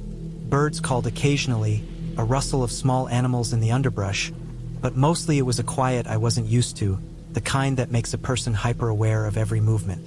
When I finally reached the turnoff for the cabin, the gravel road became narrower, uneven, and littered with roots that occasionally rose through the surface.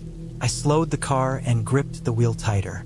There were no other vehicles, no signs of civilization. The GPS signaled that I was close. Then, suddenly, there it was, barely visible between the trees. A small wooden cabin, tucked into a clearing. It was older than I had expected. The wood was weathered, grayish, and some of the planks along the porch creaked under the slightest weight. The roof sagged in places, and the chimney had streaks of dark smoke stains. Yet it had a certain charm. It was compact, with a single story and a loft above, small windows that reflected the forest around it. I parked, leaving the engine running longer than necessary because the silence had begun to press on me. The air smelled of damp wood and pine, sharp and earthy. I opened the cabin door, and it swung open with a reluctant groan. Inside, it smelled faintly of dust and old wood, but it wasn't unpleasant. There was a small living area with a worn sofa and a wood stove. The kitchen was tiny, with a sink, an old fridge, and cupboards that rattled when I opened them. Upstairs, a loft contained a bed with a thin mattress and a blanket that looked like it had seen better decades. I set my things down slowly, almost ceremoniously, as if the cabin deserved recognition for having waited empty all these years. I made a fire in the stove, which took longer than I expected because the wood was damp and heavy, and I was careful to stack it so it would burn efficiently. The flames filled the room with warmth and a flickering light that pushed back against the shadows. It was satisfying in a way I hadn't anticipated, watching the smoke curl and disappear up the chimney. I ate a simple dinner I had brought, something easy: bread, cheese, a small tin of beans warmed on the stove. Then, as the night began to settle in, I prepared for sleep, laying out blankets and making sure the lantern had fresh batteries. The first night passed uneventfully. The forest was alive with sound. Small animals rustling, owls calling in the distance, and the occasional gust of wind that rattled branches against the cabin. I slept lightly, waking periodically to adjust my blanket or listen to a sound I couldn't immediately identify. The following day was when it started to feel strange. I had planned to explore the nearby trails, so I laced my boots and set out with my backpack, a map, and a water bottle. The trails were overgrown in places, and I had to navigate around fallen trees and thick patches of brush. The forest seemed more vast than I had imagined. Shadows from the trees shifted constantly, and the wind carried sounds from places I could not see. I realized that I had not seen anyone else since I left the road. There were no footprints, no tire tracks, nothing that suggested human presence. The thought wasn't alarming at first. I wanted solitude, but as the day went on, I began to feel watched. I tried to ignore it, telling myself it was paranoia. Birds flew overhead, squirrels darted from tree to tree, and yet the feeling persisted. I returned to the cabin at dusk, tired and dusty. I brought water from the small stream nearby, made dinner, and sat by the stove, watching the fire flicker. That was when I noticed it. Outside the window, just at the edge of the clearing, there was a shape. I froze. My first thought was an animal, maybe a deer or a bear, but it didn't move like an animal. It was still. I blinked and looked again. Gone. I convinced myself it had been a trick of the shadows. Still, I locked the doors and windows, something I hadn't bothered with before. That night, the feeling of being watched grew stronger. Every sound outside, branches snapping, leaves rustling, made me tense. I kept the lantern lit, checking the stove every few minutes. When the wind blew, it made the walls creak and the roof groan. I tried to sleep but couldn't. I imagined someone standing just outside the cabin, waiting, watching. My heart raced. Eventually, exhaustion overtook my fear, and I drifted into fitful sleep. The next morning, I decided to explore the other side of the forest. I packed more supplies, determined not to let fear control me. As I walked, I noticed more signs that I was not alone. Small branches that had been broken recently, footprints in the mud that weren't mine, even remnants of a fire pit tucked between two trees. Whoever had been here left no permanent trace, just enough to be noticed if someone was looking carefully. I told myself it could be hunters or hikers, but still, a sense of unease settled deep in my chest. When I returned to the cabin that evening, something had changed. The door, which I was sure I had locked, was slightly ajar. The cabin smelled different, faintly of smoke, though the stove had been cold all day. I approached cautiously, listening for any sound inside. The room appeared undisturbed at first glance, but then I noticed the blanket on the loft bed had been moved. Not entirely, just enough to suggest someone had been there. Panic rose in my chest. I checked every window, every corner. Nothing else seemed out of place, yet the unease was thick, tangible. I made a decision to stay inside, sitting by the stove with the fire roaring, chains of thought spiraling into worst-case scenarios. I tried to rationalize it, convincing myself I was imagining things, but the thought of someone entering while I slept was unbearable. That night, I barely slept. I kept the fire burning, watched shadows dance on the walls, and listened to the forest outside. Every small sound made me jump, but no one came.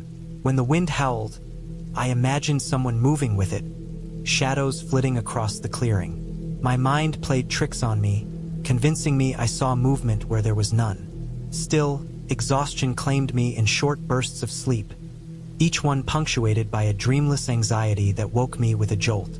The following morning, I knew I couldn't stay. I packed methodically, keeping my movements deliberate. Before leaving, I did one final sweep of the cabin, making sure nothing was missing or altered. Everything was in place, though the sense of being watched lingered.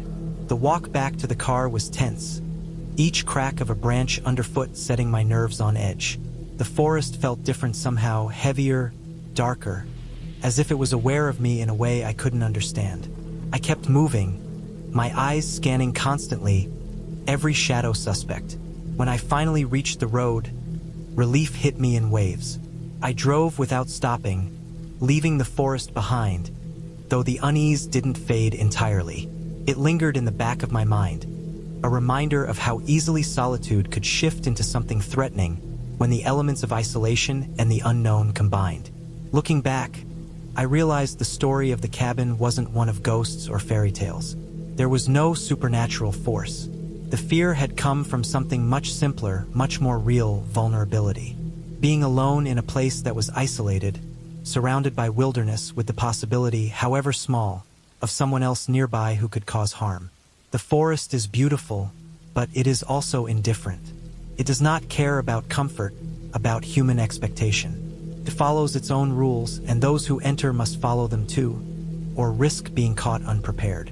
I learned to respect that.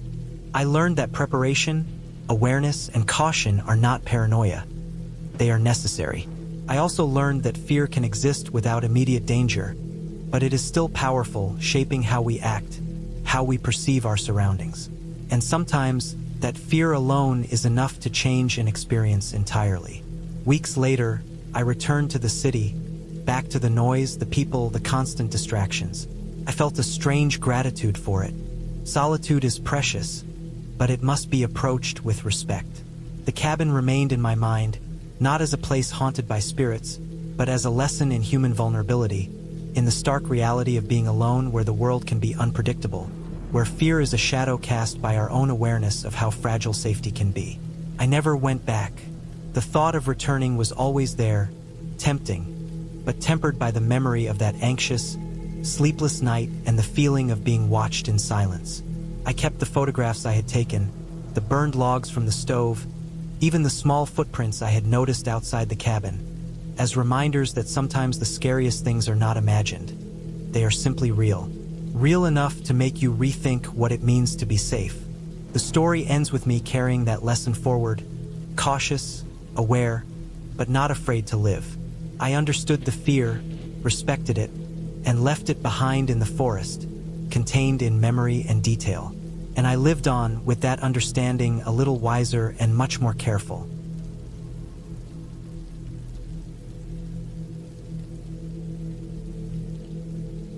I had been looking forward to this trip for months, Life had become a monotonous loop of work, errands, and responsibilities, and I craved a stretch of time when nothing existed but me, the forest, and the silence. I rented a small cabin far from the nearest town, deep in a dense forest several hours from the highway. The directions the owner sent me were precise. A gravel road that wound through a series of hills, narrow and sometimes barely wide enough for a single car. I remembered reading the reviews of this cabin before booking. They were sparse, but every single one mentioned the same thing: seclusion and absolute quiet. For me, that had been the selling point. I arrived in the late afternoon, the sun hanging low and golden behind the thick stands of pine trees. The gravel road had ended abruptly at a clearing, where the cabin stood alone. It was a simple, rectangular wooden structure with a metal roof and a stone chimney, the exterior weathered by years of wind and snow. A small porch stretched across the front, with a couple of rocking chairs that looked as if they had been left there decades ago. I parked my car, got out, and immediately felt a sense of unease. It wasn't fear, exactly, more a quiet, persistent awareness that this place existed completely apart from the rest of the world. No sounds of cars, distant machinery, or human activity. Only the low rustling of pine needles and the occasional snap of a twig from the surrounding woods. The cabin smelled of aged wood and faint mold, which made sense given the climate and its isolation. I spent the first hour walking through it slowly, inspecting everything. The main room was small but functional, with a wood-burning stove, a small dining table, and a couple of shelves stacked with books that looked decades old. A narrow hallway led to a single bedroom at the back, with a small bathroom attached. Everything was simple but clean enough. I unpacked slowly, laying out my clothes and checking that my backpack and supplies were organized. I had brought a large cooler, dry food, water, and extra batteries for my flashlight. I had also packed a small first aid kit and a couple of heavy-duty knives, mostly for reassurance. The forest could be dangerous, and I didn't want to rely solely on my cell phone. Coverage here was spotty at best, which I had confirmed with the owner before leaving town. By the time I finished settling in, the sun had dipped below the treeline, and darkness crept in quickly. I lit the stove to warm the cabin, then made myself a simple meal. I sat by the table eating canned beans warmed over the stove, listening to the creaks and sighs of the building. Old cabins have a rhythm of their own. The wood expands and contracts, settling noises echoing louder in the silence of the forest. Outside, a wind picked up, shaking the branches of the pines and causing shadows to dance across the windows. I told myself it was only the wind, the trees moving. I wasn't exactly scared, but I felt that tiny, low-grade tension that comes from being alone in a place completely cut off from anyone else. I spent the evening exploring the small clearing around the cabin. There was a narrow path leading deeper into the forest, barely visible now in the fading light. I traced it for a few minutes, noting how quickly the trees closed in and the undergrowth thickened. I turned back before it got dark, realizing I had no real knowledge of the terrain and didn't want to risk getting lost. Back at the cabin, I double-checked that the doors were locked and the windows latched. I lit a lantern and left it on the kitchen counter, planning to keep the stove going overnight so the cabin didn't feel completely empty. Sleep did not come easily. I lay in bed listening to the forest and the cabin settling, every creak and rustle amplified in the quiet.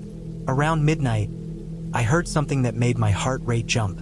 It was faint at first, almost like a footstep on the gravel outside, then another, deliberate and slow. I froze, straining to hear. The wind was still, the trees now silent. That was impossible. There shouldn't have been anyone here. I tried to convince myself it was an animal. Deer, maybe, or a raccoon. But the pace was uneven, deliberate.